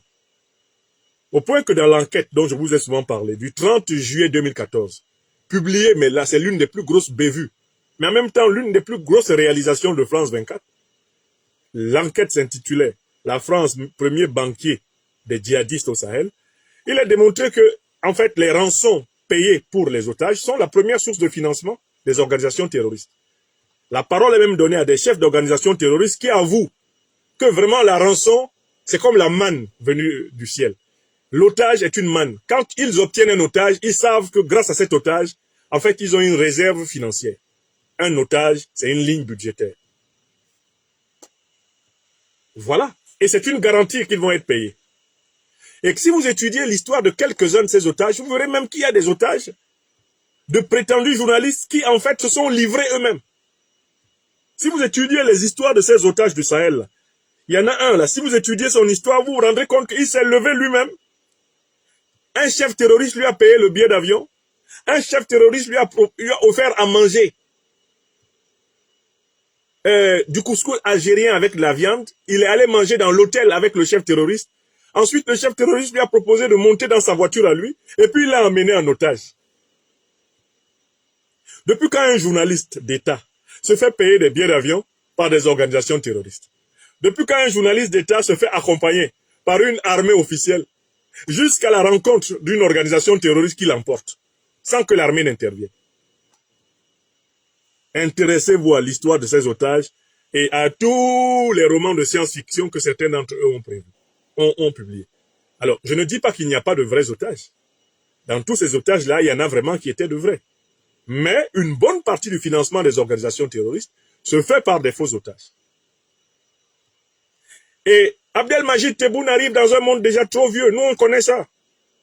C'est juste un motif pour payer Al-Qaïda, pour renforcer en argent Al-Qaïda et l'État islamique qui attaquent le Mali, le Burkina Faso et le Niger qu'ils ont trouvé. Leur otage, là, c'est un micmac. C'est un pur et simple micmac. L'Algérie est une puissance qui est dans la duplicité. Le Mali l'a révélé. L'Afrique tout entière sait que le régime algérien actuel n'est pas fiable. Donc que ce régime nous dise qu'il a libéré des otages, que ses propres alliés d'Al-Qaïda ont arrêté, c'est une foutaise. C'est une manière de crier au sommet de la colline et d'aller répondre en bas. Abdelmajid crie en haut. Abdelmajid! Il court en bas et dit, oui, je suis ici, je suis Tebboune. Quelqu'un qui crie au sommet de la colline son propre nom et qui court en bas de la colline répondre. Est-ce qu'il peut impressionner les Africains? C'est une affaire cousue de fil blanc, cette histoire d'otage. La dernière en date est très marrante. Mais qui a pris cet otage? Mais ce sont ceux-là même qui sont hébergés en Algérie par le pouvoir algérien, qui ont pris l'otage. Et qui a veillé à ce que l'argent de cet otage soit versé, le pouvoir algérien. Astaghfirullah. Mais voilà des gars qui ils sont en train de faire des jeux entre amis. Ils jouent avec leurs otages, un peu comme certains peuvent jouer au ludo ou au damier quand ils ont du temps. Hein? Chaîne, photo, Majesty, Teresia. Hein? Comme ça qu'on appelle le chiffre 3. Hein? Chez moi à Douala, on l'appelle Daya Unampisi. C'est-à-dire que Tebboune et les terroristes sont en train de jouer au ludo. Et ils pensent qu'ils vont tromper les Africains avec ça. J'espère que vous avez déjà remarqué que les voyous font ça dans les marchés. Contre les femmes et les jeunes filles naïves, les enfants naïfs, les hommes naïfs qui viennent au marché avec un peu d'argent pour faire les courses, il y a toujours des bandits qui sont avec une petite table et des cartes. Et ils font semblant de faire gagner à des personnes qui sont aussi des bandits, de faire gagner facilement de l'argent à des personnes qui sont en fait des bandits. Ce qui attire les niais qui ne connaissent pas la supercherie. Quand le niais vient, on fait gagner faussement l'un des bandits. Ce qui fait penser au niais ou à la niaise qu'il ou elle aussi peut gagner. Donc, il va miser ses 5 000, ses 10 000 qu'on lui a donné pour faire les courses au marché. Et là, on va s'organiser pour qu'elle perde. Ou il perde l'argent. Terminé. Mais c'est à ce jeu que s'amuse Ahmed Al-Shara avec les terroristes. C'est à ce jeu que s'amuse Abdelmajid Tebboune avec les terroristes. Tout le monde sait qu'ils sont du même bord. Et puis ils font comme s'ils étaient ennemis. Ah non, il faut qu'on les retrouve. Il faut qu'on les recherche. Comment tu peux rechercher quelqu'un qui est dans ta poche? Oh. Ah, Tebboune. Mais je dis, pourquoi ils sont en retard comme ça? L'Afrique est loin. Tous vos stratagèmes là, on connaît ça maintenant par cœur. Le terroriste est dans la poche de Tebboune. Tebboune fait semblant de le chercher. Il est où? Il est où? Hein? Ça me rappelle les gars qui ne voulaient pas bagarrer au quartier, qui disaient toujours que non, non, non, arrêtez-moi, je vais faire du mal à quelqu'un. Il a déjà ses amis qui vont forcément l'empêcher de bagarrer, c'est-à-dire de perdre la bagarre. Quand ses amis sont là, c'est là qu'il se met à crier. Non, non, je vais tuer quelqu'un ici, je vais tuer. Ses amis sortent. On dit non, non, non, on te connaît. Si tu touches à quelqu'un ici, vraiment, il va y avoir mort d'homme. On le bloque. Et c'est comme ça que monte la rumeur selon laquelle il est fort. Jamais il n'est fort. C'est toujours ses amis qui le protègent. Jusqu'au jour où sa langue fourche, le jour que ses amis ne sont pas là pour le protéger. Il dit non, je vais te frapper. Et tout le monde s'écarte, on dit oui, vas-y, frappe-le. Si tu es fort, va le frapper, le voilà. Et c'est là qu'on se rend compte que c'est un faiblard. Tebboune fait semblant de combattre le terrorisme, alors que le terrorisme est chez lui. Il fait semblant de combattre Al-Qaïda. Toute l'Afrique noire sait que l'Algérie est un régime favorable à Al-Qaïda. Le régime algérien est favorable à Al-Qaïda et à l'État islamique. Mais pourquoi il s'embrouille? Pourquoi il court seul dans son sac, Tebboune? Le dossier est classé. Nous, on sait que l'Algérie est aujourd'hui une puissance parraine du terrorisme. Si l'Algérie n'était pas une puissance parraine du terrorisme, eh bien, Iyad Ag Ghali, qui est le chef des terroristes d'Al-Qaïda qui ensanglantent le Mali, ils ne seraient pas hébergés, nourris, soignés en Algérie. Mais à qui vous allez expliquer ça? Hein? L'imam qui jouait au double jeu à machin là, à Bamako, qu'on a appelé Neymar de Badalabougou, Diko. Mais il ne serait pas allé se cacher en Algérie si les parrains du terrorisme dans le Sahel n'étaient pas à Alger. Donc, il faut que vous sachiez que les Africains ont été clairement édifiés sur le mécanisme de financement du terrorisme par les rançons. Et quand les Africains apprennent qu'il y a un otage qui a été constitué en Algérie, les Africains savent que c'est un jeu algéro-algérien. Donc un jeu terroriste. Et il n'y a vraiment que les niais, ceux qui n'ont pas étudié ces jeux sordides, démoniaques, qui peuvent s'y laisser piéger en tombant dans une espèce d'euphorie. Peut-être que ça a vraiment changé finalement à Alger. Abdelmajid Tebboune, vraiment, il s'est payé une nouvelle conduite. Maintenant, il libère les otages. Non, il constitue les otages. Et il essaye de tromper les plus naïfs en faisant semblant de libérer les otages qu'il a constitués. Mais en fait, il s'agit simplement de micmac pour continuer à financer les terroristes qu'il soutient contre l'Afrique noire. Parce que Abdelmajid Tebboune fait partie de ces dirigeants, maghrébins, qui ne veulent pas voir émerger de véritables grandes puissances au Sahel, qui voient d'un très mauvais œil l'émergence de la confédération, des États du Sahel. Tout ce qui peut affaiblir le Mali, le Burkina Faso et le Niger est bienvenu pour ces gens-là qui n'ont jamais prévu que l'Afrique noire se relève. Ils ont toujours rêvé d'avoir une position hégémonique sur toute l'Afrique noire. Donc l'émergence de l'AES, est vue d'un mauvais œil par eux. Voilà pourquoi ils sont complaisants envers les groupes terroristes. Dans le cas du pouvoir algérien en particulier, ils pensaient pouvoir pomper le pétrole malien, le gaz malien, du nord du Mali là, et grâce aux groupes terroristes qu'ils voulaient imposer comme étant les gestionnaires d'un État fédéral du Mali, fortement décentralisé, avec une soi-disant région de l'Azawad, qui leur permettrait littéralement d'être détenteurs du monopole sur le pétrole du nord du Mali, monopole sur l'or, monopole sur le gaz, monopole sur l'uranium, monopole sur le coltan, monopole sur le sous-sol malien. Tout le plan algérien a toujours été de susciter des dissensions au nord du Mali afin de contrôler les richesses du nord du Mali. Et je voudrais attirer ici l'attention de toutes les autorités sahéliennes sur la nature profondément duplicitaire du régime algérien. J'attire ici en particulier l'attention de nos autorités nigériennes. Parce que Abdelmajid Tebboune, démasqué au Mali, essaye de flatter les autorités nigériennes, de les endormir pour les embarquer dans un projet avec lui. Il ne faut pas faire de projet avec ce voyou. Parce que son ambition n'est pas de voir un pays d'Afrique noire atteindre un niveau de puissance comparable à celui de l'Algérie. Il essaye de faire ami-ami avec le Niger en espérant affaiblir l'alliance des États du Sahel. Il essaye de faire ami-ami avec le Niger, le temps de bien étudier le nouvel équilibre du pouvoir nigérien et de tenter de le frapper. Écrivez ça. Et cela, dès que j'aurai l'occasion de revoir nos autorités, je leur mettrai à disposition les éléments d'appréciation extrêmement précis que j'ai sur cette tactique. Parce que c'est cette tactique qu'ils ont utilisée au Mali. Ils ont commencé par approcher les autorités de Bamako en disant « on va vous aider ». Non, quand même, vous êtes des frères. Vous nous avez aidés quand on combattait le colonialisme français. Ah, wallahi billahi talahi, on est avec vous. Ah non, Bamako, Alger, c'est même pays, c'est même pays. Des Maliens ont cru en ça. Voilà la période d'endormissement du Mali. Ils ont endormi le Mali jusqu'à vouloir prendre Bamako. C'est quand ils ont voulu prendre Bamako que les Maliens ont commencé à se réveiller en disant, mais les Algériens là, l'affaire de ce qu'ils appellent accord de paix 2015 là, ça là c'est quoi? Ça c'est vrai accord de paix? Les Maliens ont regardé dedans, ils ont dit, c'est pas possible, ce sont eux qui sont derrière les soi-disant gens de l'Azawad, ce sont eux qui sont derrière le MNLA. Ah! Donc en fait, les Algériens, ce sont eux qui renforcent le MNLA contre nous.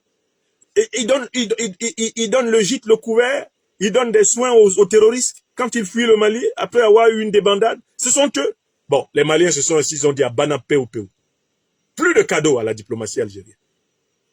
Ils ont pris l'accord d'Alger de 2015, ils ont froissé ça comme ça, ils ont jeté au feu. Et ils ont dit à l'Algérie, si il est vrai devant Dieu et devant les hommes, que nous vous avons aidé à combattre le colonialisme français, alors c'est vous qui êtes aujourd'hui derrière ceux qui veulent décapiter notre pays.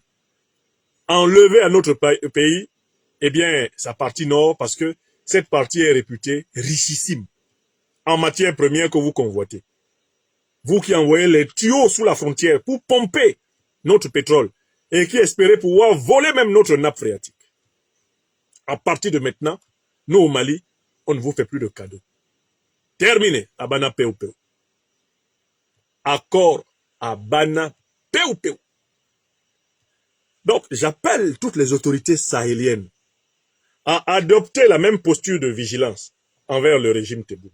Il n'a pas d'amis au Sahel. Il n'a que des gens qui l'écoutent plus ou moins. Il faut le maintenir à la même distance. Tant qu'Abdelmajid Tebboune n'a pas renoncé à héberger les organisations terroristes qui ensanglantent le Mali, on doit lui opposer une fin de non-recevoir sur toute la ligne sahélienne. Fin de non-recevoir sur toute la ligne sahélienne. C'est ce que je voulais dire. Et ces petits jeux avec ses amis terroristes n'impressionnent personne. Aucune Africaine, aucun Africain correctement informé ne peuvent prendre le régime algérien actuel comme un régime ami des peuples africains et comme un régime qui combattrait sincèrement le terrorisme. Personne de bien informé en Afrique ne peut tomber dans cette mystification. Écrivez ça. Et c'est ce que je voulais dire. Je voulais leur dire, vous pouvez continuer à enlever, faites vos auto-enlèvements. Vous pouvez continuer à faire vos auto-enlèvements. Ça n'impressionne personne. En Afrique noire, du moment que nous savons que vous hébergez les principales organisations terroristes, nous savons que les otages qui sont enlevés sur votre territoire font partie de vos micmacs pour financer les organisations terroristes. Point barre.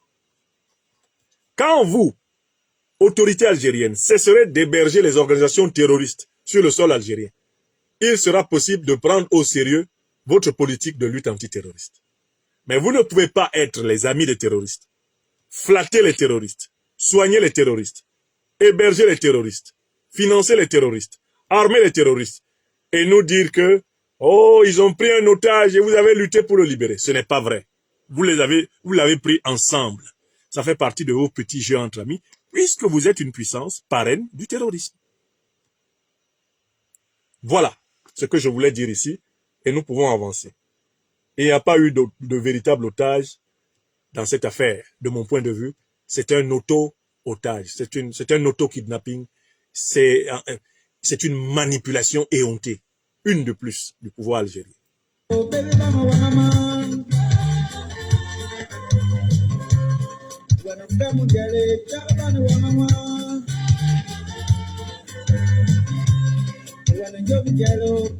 Vous connaîtrez la vérité et la vérité vous libérera. Hein?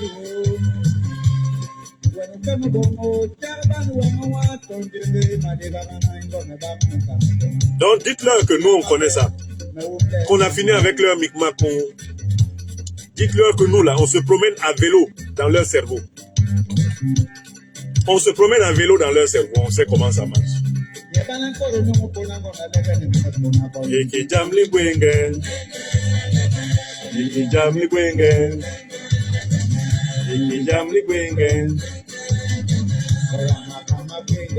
Africaines, Africains, voici maintenant plusieurs années que vous avez entendu parler de l'intelligence artificielle, en abrégé IA en français, ou AI en anglais.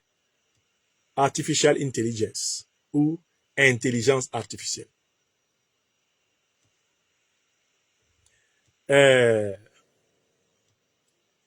Mais qu'est-ce que c'est que l'intelligence artificielle? L'intelligence artificielle, c'est l'idée selon laquelle des objets inventés par l'homme peuvent progressivement acquérir une autonomie de conception, une autonomie d'exécution, une autonomie d'action, qui puisse littéralement ressembler à l'autonomie de conception, à l'autonomie de décision et à l'autonomie d'action de l'homme. Je recommence la définition de l'intelligence artificielle. Le concept d'intelligence artificielle renvoie à l'idée que des objets dotés de certaines propriétés mécaniques, de certaines propriétés techniques, de certaines propriétés robotiques, de certaines propriétés informatiques et finalement de certaines propriétés de type intellectuel, que ces objets peuvent progressivement être capables de concevoir, de décider et d'exécuter des actions intelligentes, comparables et même parfois incomparables en efficacité aux actions intelligentes de l'homme. C'est ça l'intelligence artificielle. Donc en fait, l'intelligence artificielle, c'est un ensemble de découvertes, d'inventions qui progressivement créent des objets intelligents qui côtoient l'homme. Ces objets, il faut déjà saluer le fait qu'ils existent car ils viennent d'abord faciliter l'action de l'homme. C'est vrai que si vous avez un ordinateur qui peut surveiller les variations du climat à l'extérieur. Par exemple, le matin, en France, ce matin, il faisait 2-3 degrés à l'extérieur en Normandie. Si j'avais un ordinateur capable d'utiliser cette information pour réguler le chauffage à l'intérieur de la maison. Si on est à 2-3 degrés et que le chauffage est seulement à 17-18 degrés dans la maison, eh bien, on peut considérer que ça ne va pas. Et donc, le chauffage peut augmenter, mettons, à 20-21 degrés, parce que dehors, il fait beaucoup plus froid et que les murs encaissent, eh bien, du froid. Donc, si nous avons un appareil qui fait cela, il va nous soulager, puisque même en notre absence, il va réguler notre dépense d'électricité. Il va la moduler en fonction de l'évolution de l'atmosphère. C'est intéressant, n'est-ce pas? Voilà, par exemple, une application de l'intelligence artificielle. L'intelligence artificielle facilite, par exemple, les calculs élémentaires.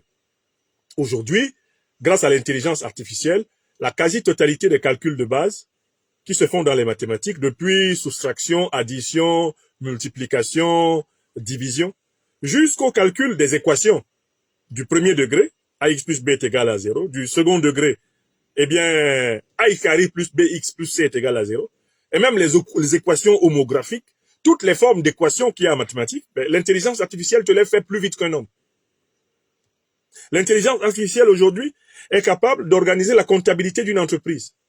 Il suffit même seulement que le chef d'entreprise, quand il passe entre deux actions, dicte à un micro les recettes qu'il a eues dans la journée ou les dépenses qu'il a eues. Ou même qu'il les écrive dans un ordinateur. L'intelligence artificielle peut aller chercher toutes les informations sur les recettes et les dépenses et les classer, jour par jour. Donc l'intelligence artificielle peut jouer le rôle d'un aide comptable et même d'un comptable. Maintenant même, elle est en train de menacer le travail d'expert comptable. L'intelligence artificielle est capable de débloquer à une vitesse exponentielle les devoirs qu'on donne à faire aux enfants à la maison. Par exemple, nous, les professeurs de philosophie, les professeurs de toutes les disciplines où on donne beaucoup de devoirs à faire à la maison, des devoirs d'argumentation, mais on est en difficulté. Parce que la tentation est forte maintenant chez les élèves et les étudiants de tricher. L'intelligence artificielle vous rédige une dissertation de philosophie en moins de 2 minutes. Vous dites à l'intelligence artificielle, rédigez-moi une dissertation philosophique sur le sujet suivant. L'homme est-il toujours libre?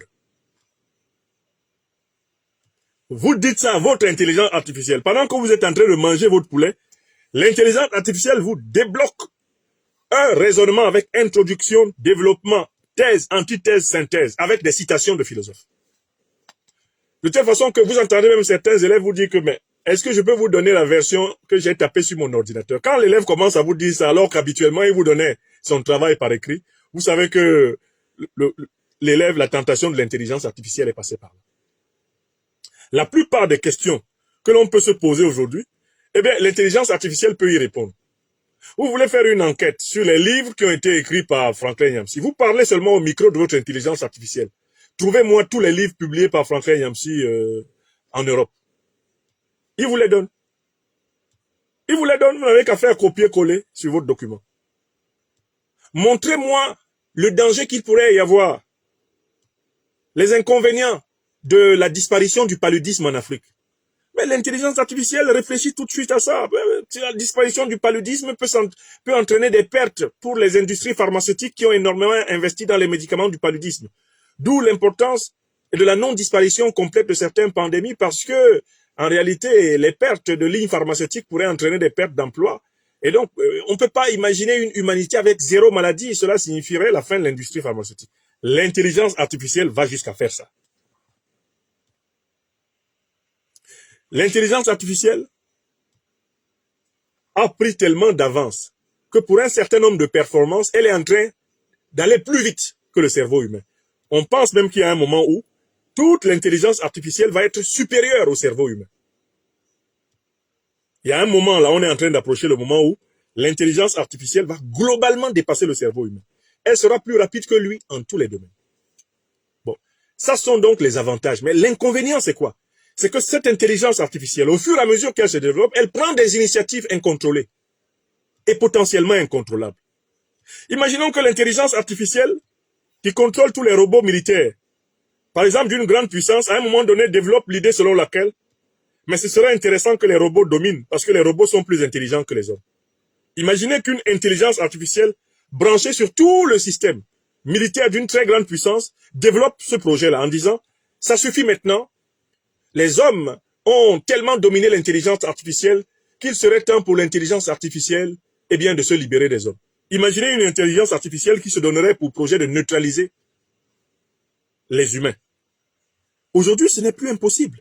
Parce qu'on a observé, justement, que les seuils d'autonomie et d'initiative des systèmes de robots sont en train d'échapper à leurs concepteurs.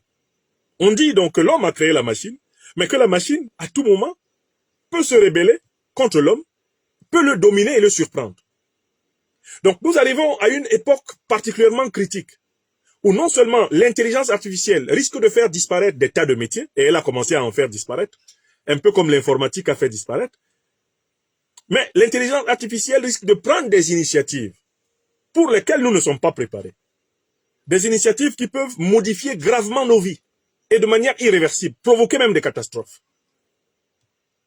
Or, pendant que tout ceci est en train de se faire, pendant que DeepSeek est en train de combattre contre les moteurs d'intelligence artificielle de France, des États-Unis, actuellement les Chinois ont mis la pâtée aux Occidentaux en créant leur moteur DeepSeek, qui est capable dans beaucoup d'autres domaines de doubler ChatGPT et consorts.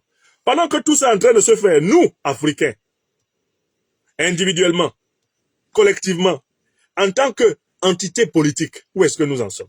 Voilà la question que je vous pose ce soir. Je salue mon ami, le vice-président de l'Institut de l'Afrique des Libertés, l'ingénieur des systèmes d'information, Epiphane Degueno, qui, depuis plusieurs mois, une fois au moins par mois, il me rappelle ça. Il dit, il faut qu'on parle aux Africains de l'intelligence artificielle qui est en train de faire de très grands bonds pendant que nous dormons au premier banc. Et il ne faut pas que nous disions que nous n'avons pas été prévenus. Et moi, je lui ai dit, mais c'est notre responsabilité à nous tous. Nous tous là qui avons des machines, et surtout ceux d'entre nous qui ont des compétences en matière de gestion des systèmes d'information. Mais ils doivent être nos professeurs d'intelligence artificielle. J'appelle tous les ingénieurs informatiques africains du monde entier à mesurer leurs responsabilités. Bon, est-ce qu'il faut seulement que ce soit moi qui en parle? Moi, je suis philosophe de formation. Moi, je suis un autodidacte sur beaucoup de choses qui ne m'ont pas été apprises par la philosophie en tant que telle. Mais je ne peux pas traiter avec la même compétence tous les sujets possibles. Ce n'est pas vrai. Et sur ce sujet en particulier, je voudrais conclure en disant à toutes les Africaines et à tous les Africains, où qu'ils soient à travers le monde, qui ont des compétences informatiques. Mais vous avez des pages Facebook, vous avez des pages YouTube, vous avez des pages TikTok, vous avez des pages Twitter, ou X comme on les appelle. Mais prenez de l'avance, expliquez à nos peuples les enjeux de cette intelligence artificielle. Ne vous contentez pas de penser que ce sont les intellectuels, les activistes, les militants panafricanistes habituels qui doivent porter toutes les causes. On ne peut pas porter toutes les causes. Une vie ne suffit pas. Ingénieurs, informaticiens africains du monde entier, prenez vos responsabilités. Prenez vos responsabilités. L'intelligence artificielle est en train d'accélérer sa cadence.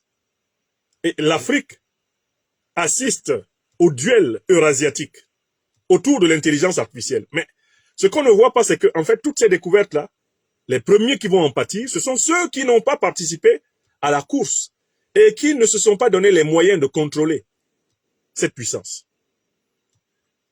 Donc, j'appelle les ingénieurs et bien informaticiens africains de partout dans le monde à ouvrir des programmes d'éveil, d'enseignement aux vertus positives et négatives de l'intelligence artificielle. D'essayer d'enseigner populairement, dans le cadre des assemblées citoyennes que nous avons sur les réseaux sociaux, les meilleurs usages possibles de l'intelligence artificielle.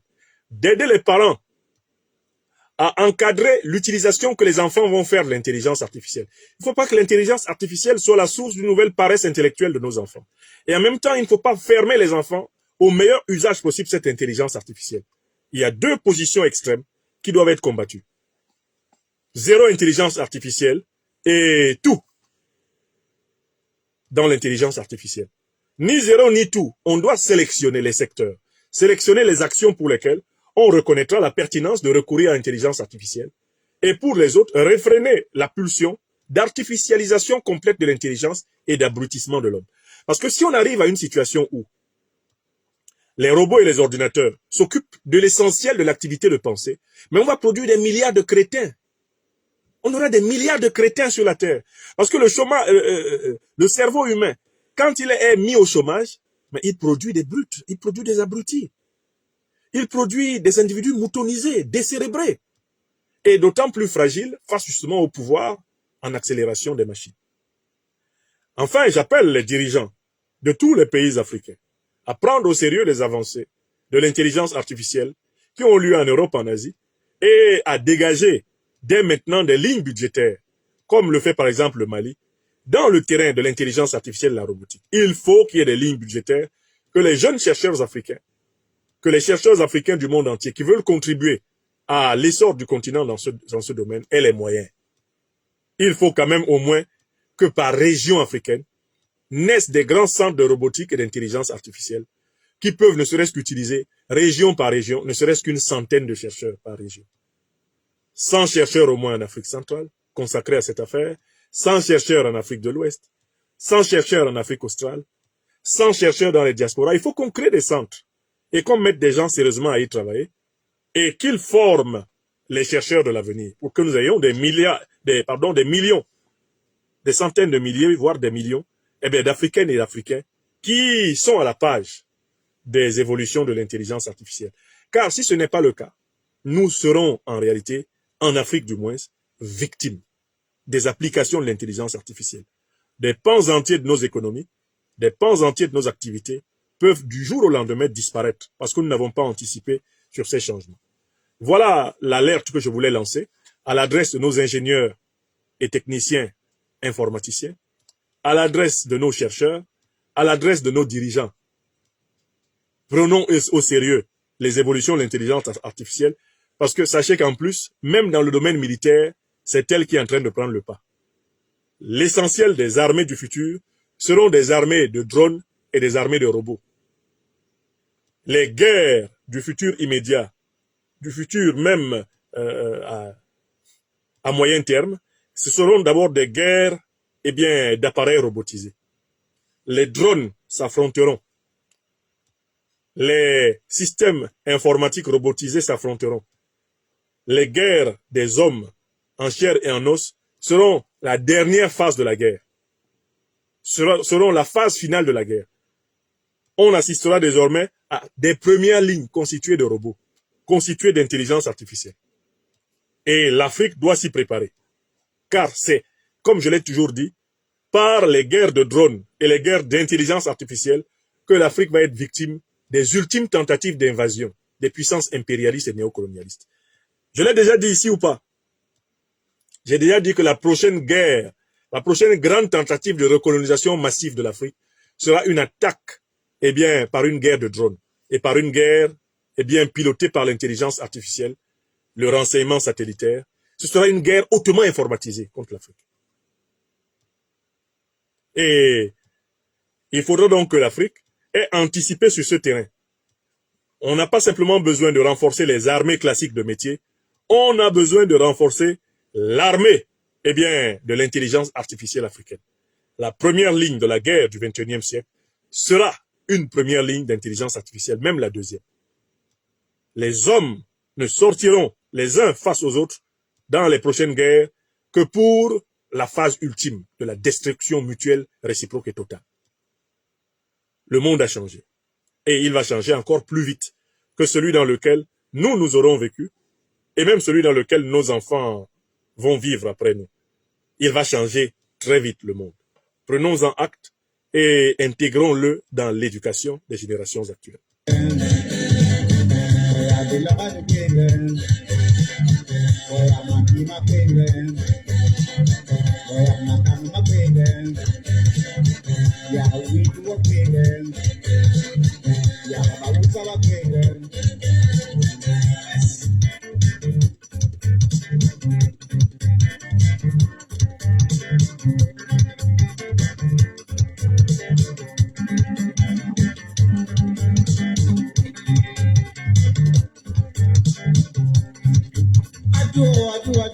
Maman,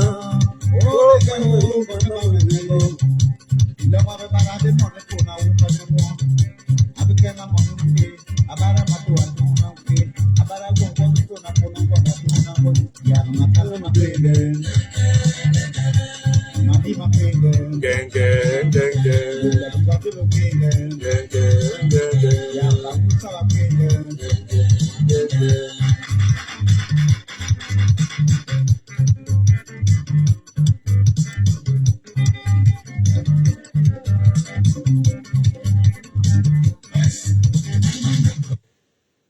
Dernier sujet de cette émission panoramique, je compte sur vous, mes chers amis, pour continuer à distribuer massivement cette émission. Ne me laissez pas, à la merci, des machines ennemies. Je compte sur vous pour continuer à distribuer massivement ce programme. Nous arrivons au dernier sujet que je me proposais. De traiter ici. Les faux problèmes des fausses élections d'Ele Kambia au Cameroun. Le cas des 2 candidats du PCRN. Dans mon pays natal, depuis 1958, sous la colonisation française, les élections sont truquées pour imposer les ennemis du Cameroun à la tête du Cameroun.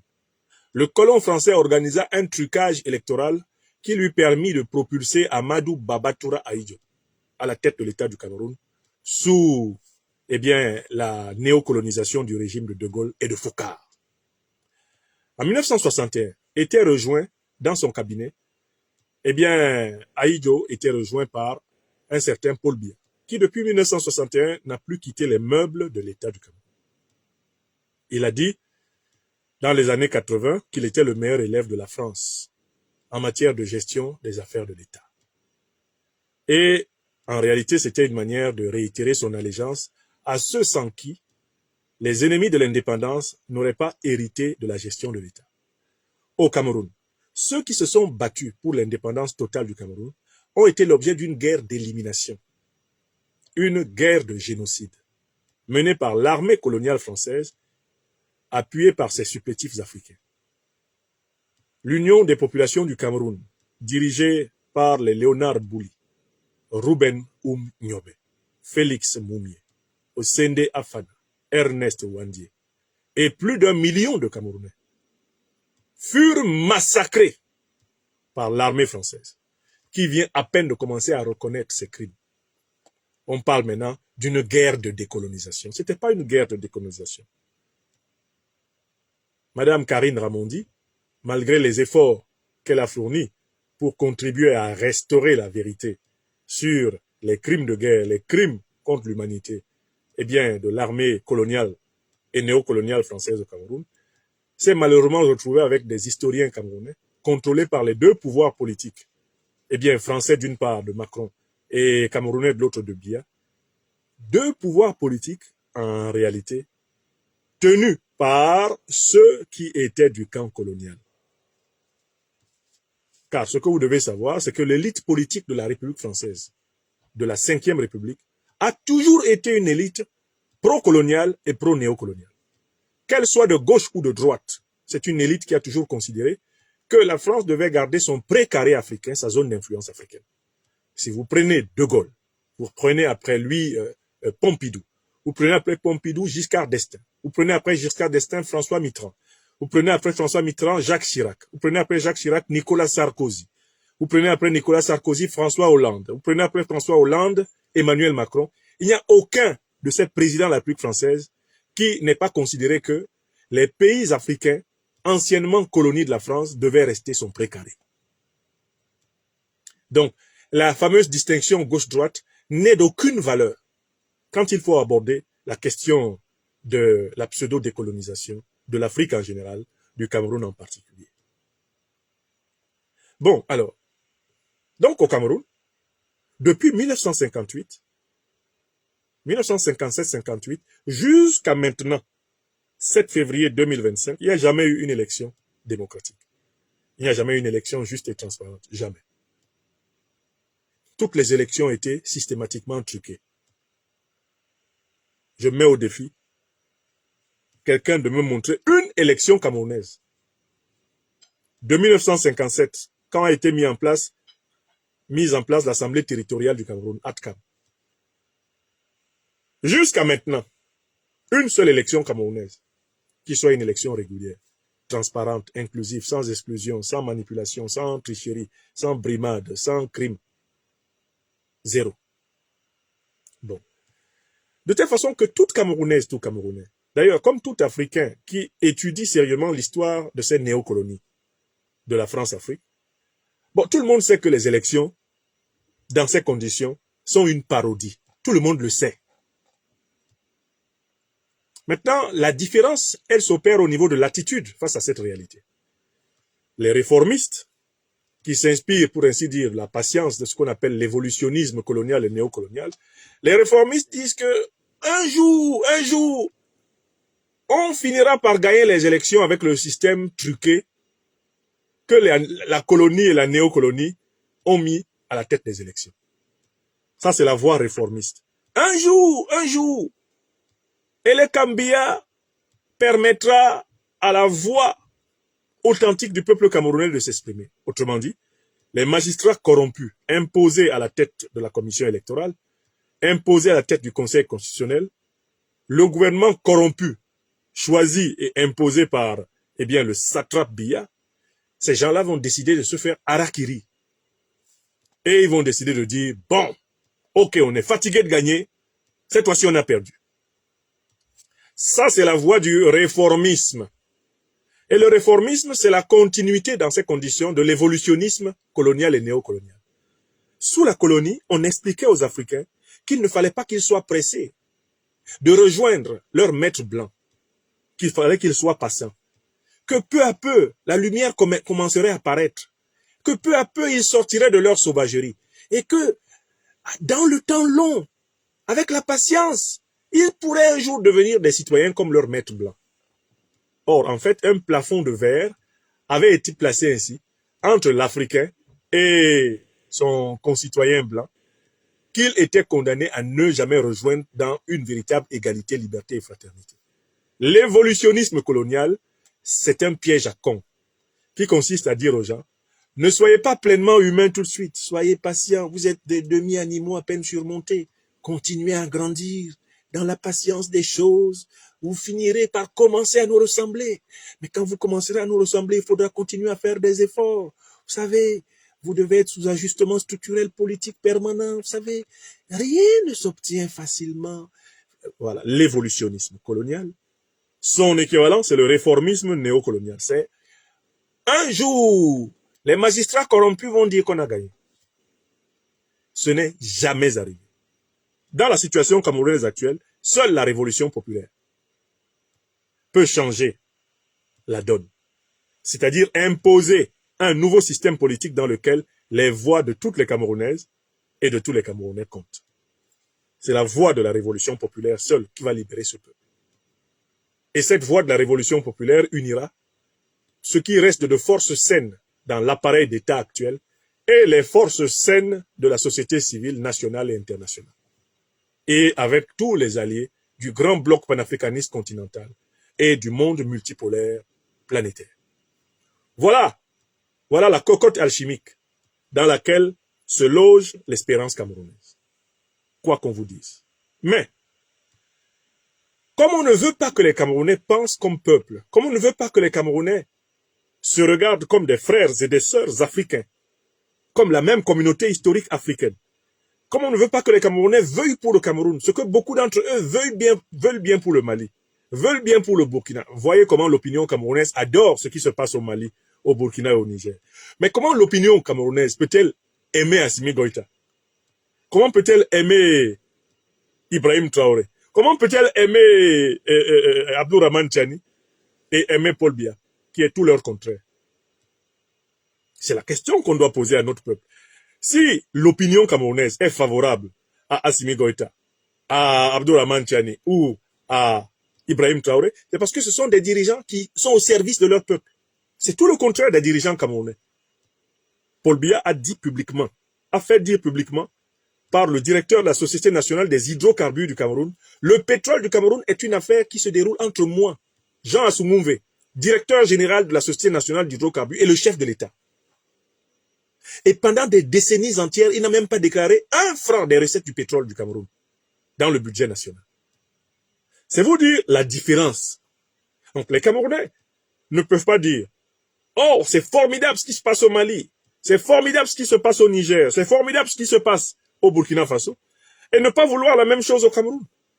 Mais qu'est-ce qui s'est passé au Mali, au Niger, au Burkina Faso? Mais des mobilisations, des révolutions, des insurrections citoyennes populaires ont été portées à un moment donné donc par les forces vives de la société civile et les forces vives de l'armée. Ça a donné les transitions qui sont en train de rendre le pouvoir au peuple pour le bonheur des Africains. Voilà la vérité. Si donc les Camerounais veulent que le Mali soit ce qu'il est aujourd'hui et sont fiers d'Assimi Goïta et le saluent et le plébiscitent dans tous leurs médias d'opinion, mais ça veut dire qu'ils veulent cela au Cameroun. Car en fait, Paul Biya n'est pas Assimi Goïta. La politique biyayenne n'est pas une politique assimi-goïtique.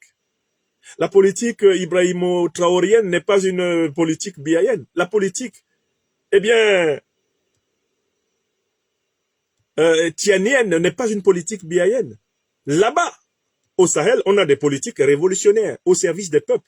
Alors qu'au Cameroun, on a une politique réactionnaire au service d'une oligarchie corrompue jusqu'à la moelle des os. Il n'y a pas photo. Alors, pour empêcher les Camerounais de vouloir que ce qui est bon pour le Mali soit bon pour le Cameroun, ce qui est bon pour le Burkina Faso soit bon pour le Cameroun, alors on a multiplié des micro-divisions à l'intérieur du tissu social camerounais. On a exacerbé d'abord la division ethnique du pays. Ensuite, on a exacerbé la division coloniale du pays. Cameroun francophone, Cameroun anglophone. On a exacerbé ça. Tout ça, c'est pour paralyser, empêcher les Camerounais de se regarder tous comme des Africains, le même peuple. On a exacerbé les divisions régionales. On a exacerbé les divisions corporatistes. On a exacerbé les divisions religieuses. On a exacerbé les divisions clientélistes. On a exacerbé l'opposition entre la diaspora et le pays. On exacerbe cela et tous ces conflits, toutes ces divisions exacerbées ont pour but de distraire les Camerounais du combat fondamental de leur émancipation. J'espère que vous l'avez compris. Il s'agit de les sortir de ce combat. Il s'agit de leur empêcher de se voir comme un seul et même peuple africain.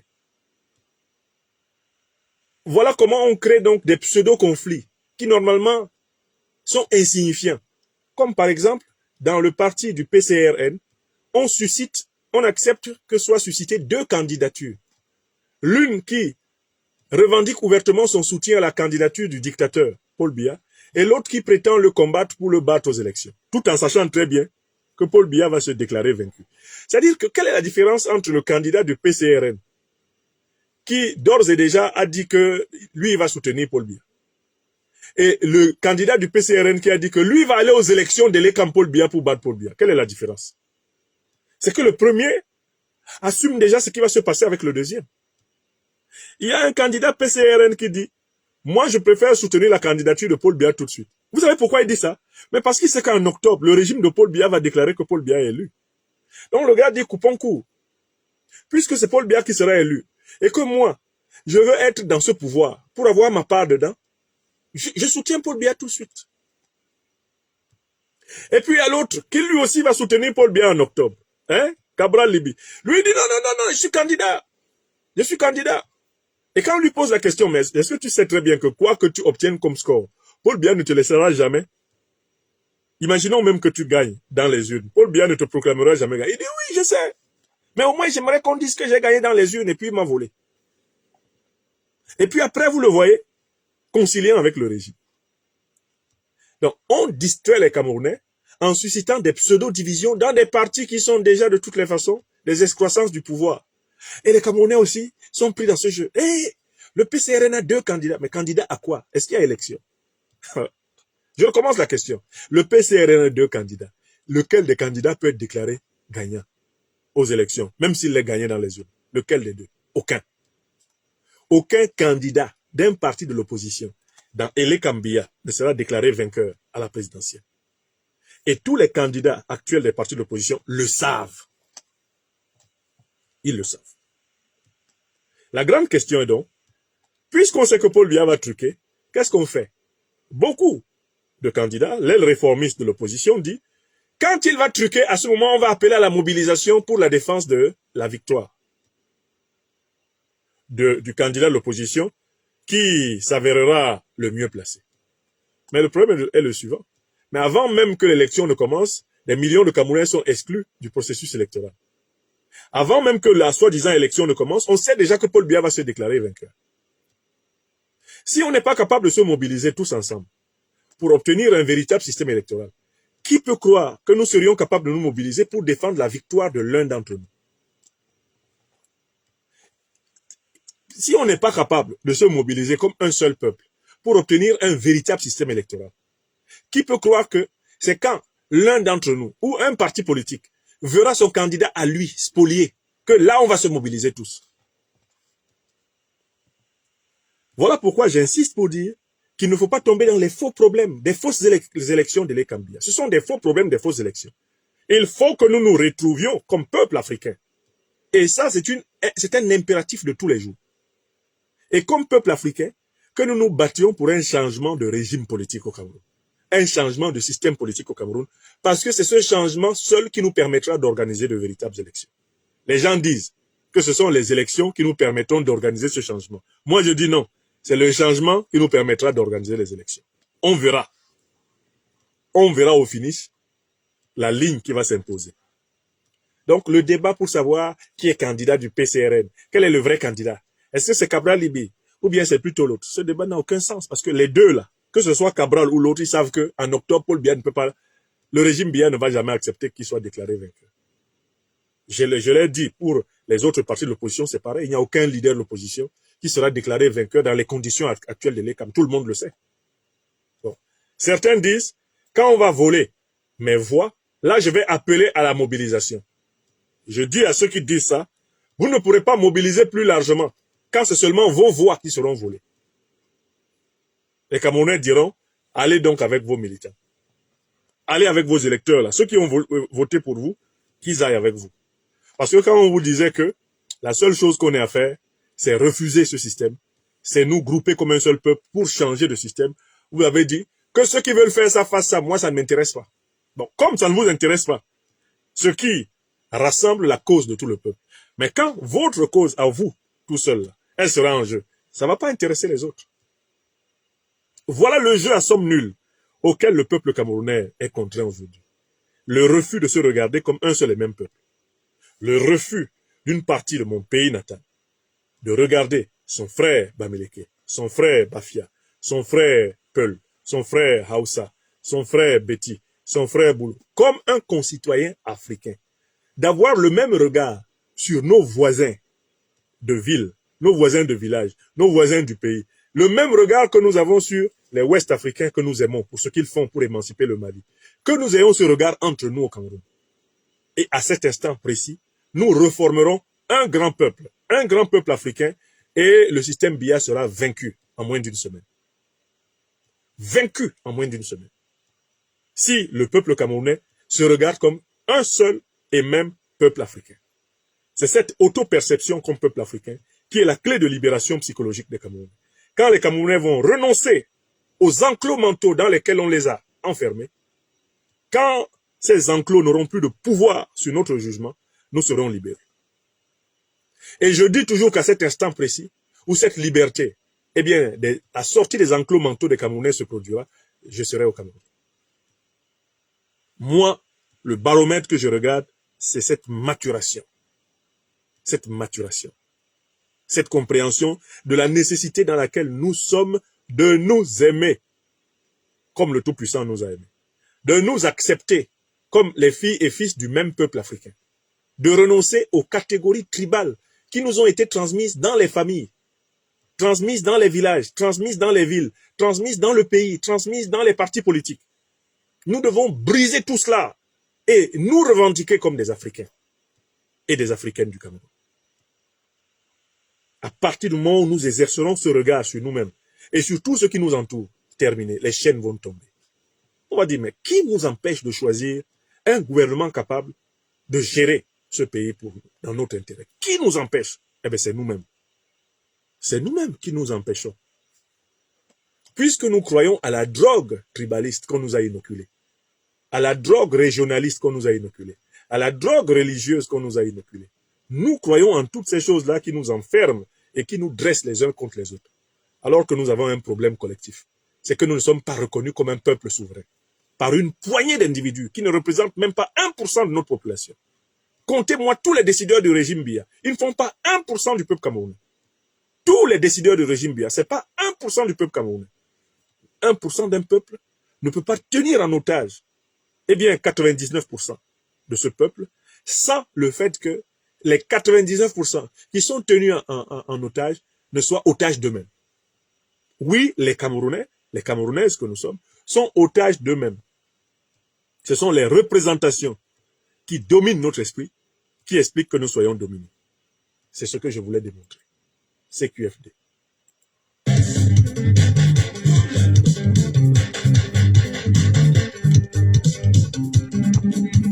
Comment expliquer que les Camerounais qui sont capables de vivre en paix, en harmonie avec des Portugais, des Polonais, des Italiens ici en Europe, ils habitent pacifiquement dans des quartiers bien construits.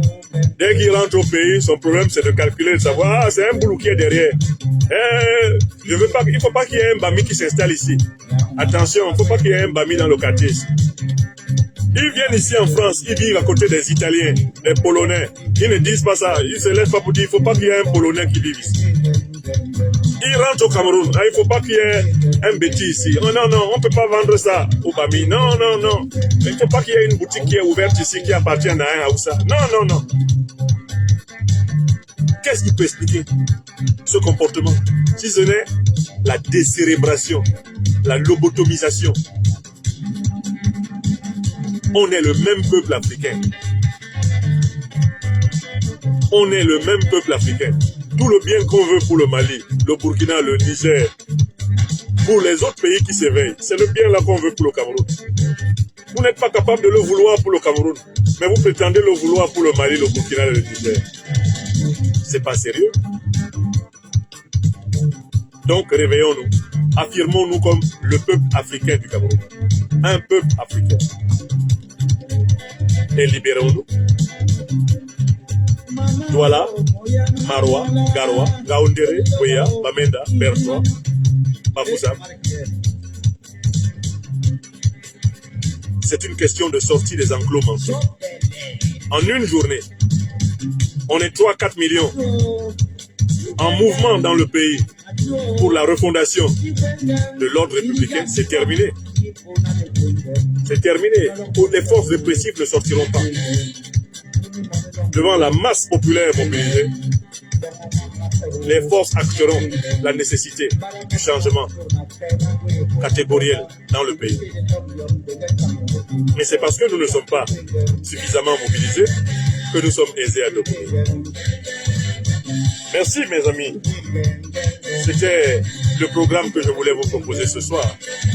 Merci de continuer à signer massivement notre pétition pour une enquête internationale parlementaire et judiciaire sur les accusations formulées contre la France par le Mali, le Burkina Faso et le Niger pour un supposé soutien au terrorisme en Afrique.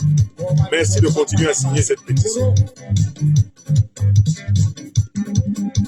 Soyez prêts, bientôt, il sera accessible en librairie en Afrique et via Amazon en Europe. Notre livre, L'impérial terrorisme.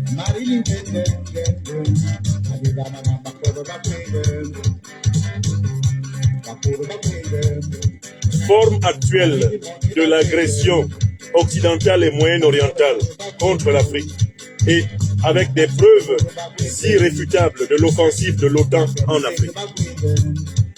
Avec une préface du professeur Bouré Makansaye, ministre de l'Enseignement supérieur et de la Recherche scientifique du Mali.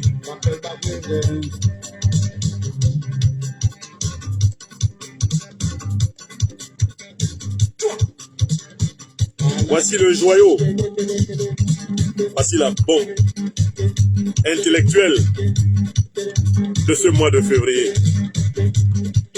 Dédicace inaugurale le 15 février 2025 à Bamako au Mali. Vous serez informés. Et vous pourrez bientôt le commander via Amazon. Je vous donne le signal avec toutes les coordonnées pour vous le procurer. Merci infiniment.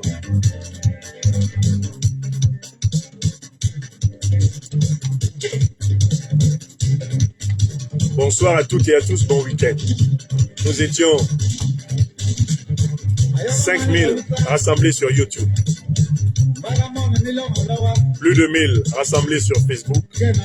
Et maintenant, je vais vous dire combien nous étions sur TikTok. Merci à celles et ceux sur TikTok qui continuent à partager massivement, comme sur YouTube et sur Facebook.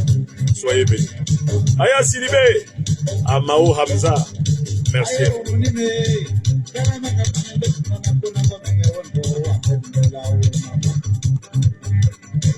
Merci beaucoup. Voilà, sur TikTok, vous étiez 31 000 téléspectateurs ce soir. Avec les 6 000 autres, on avait donc environ 37 000 téléspectateurs ce soir. Merci de votre fidélité.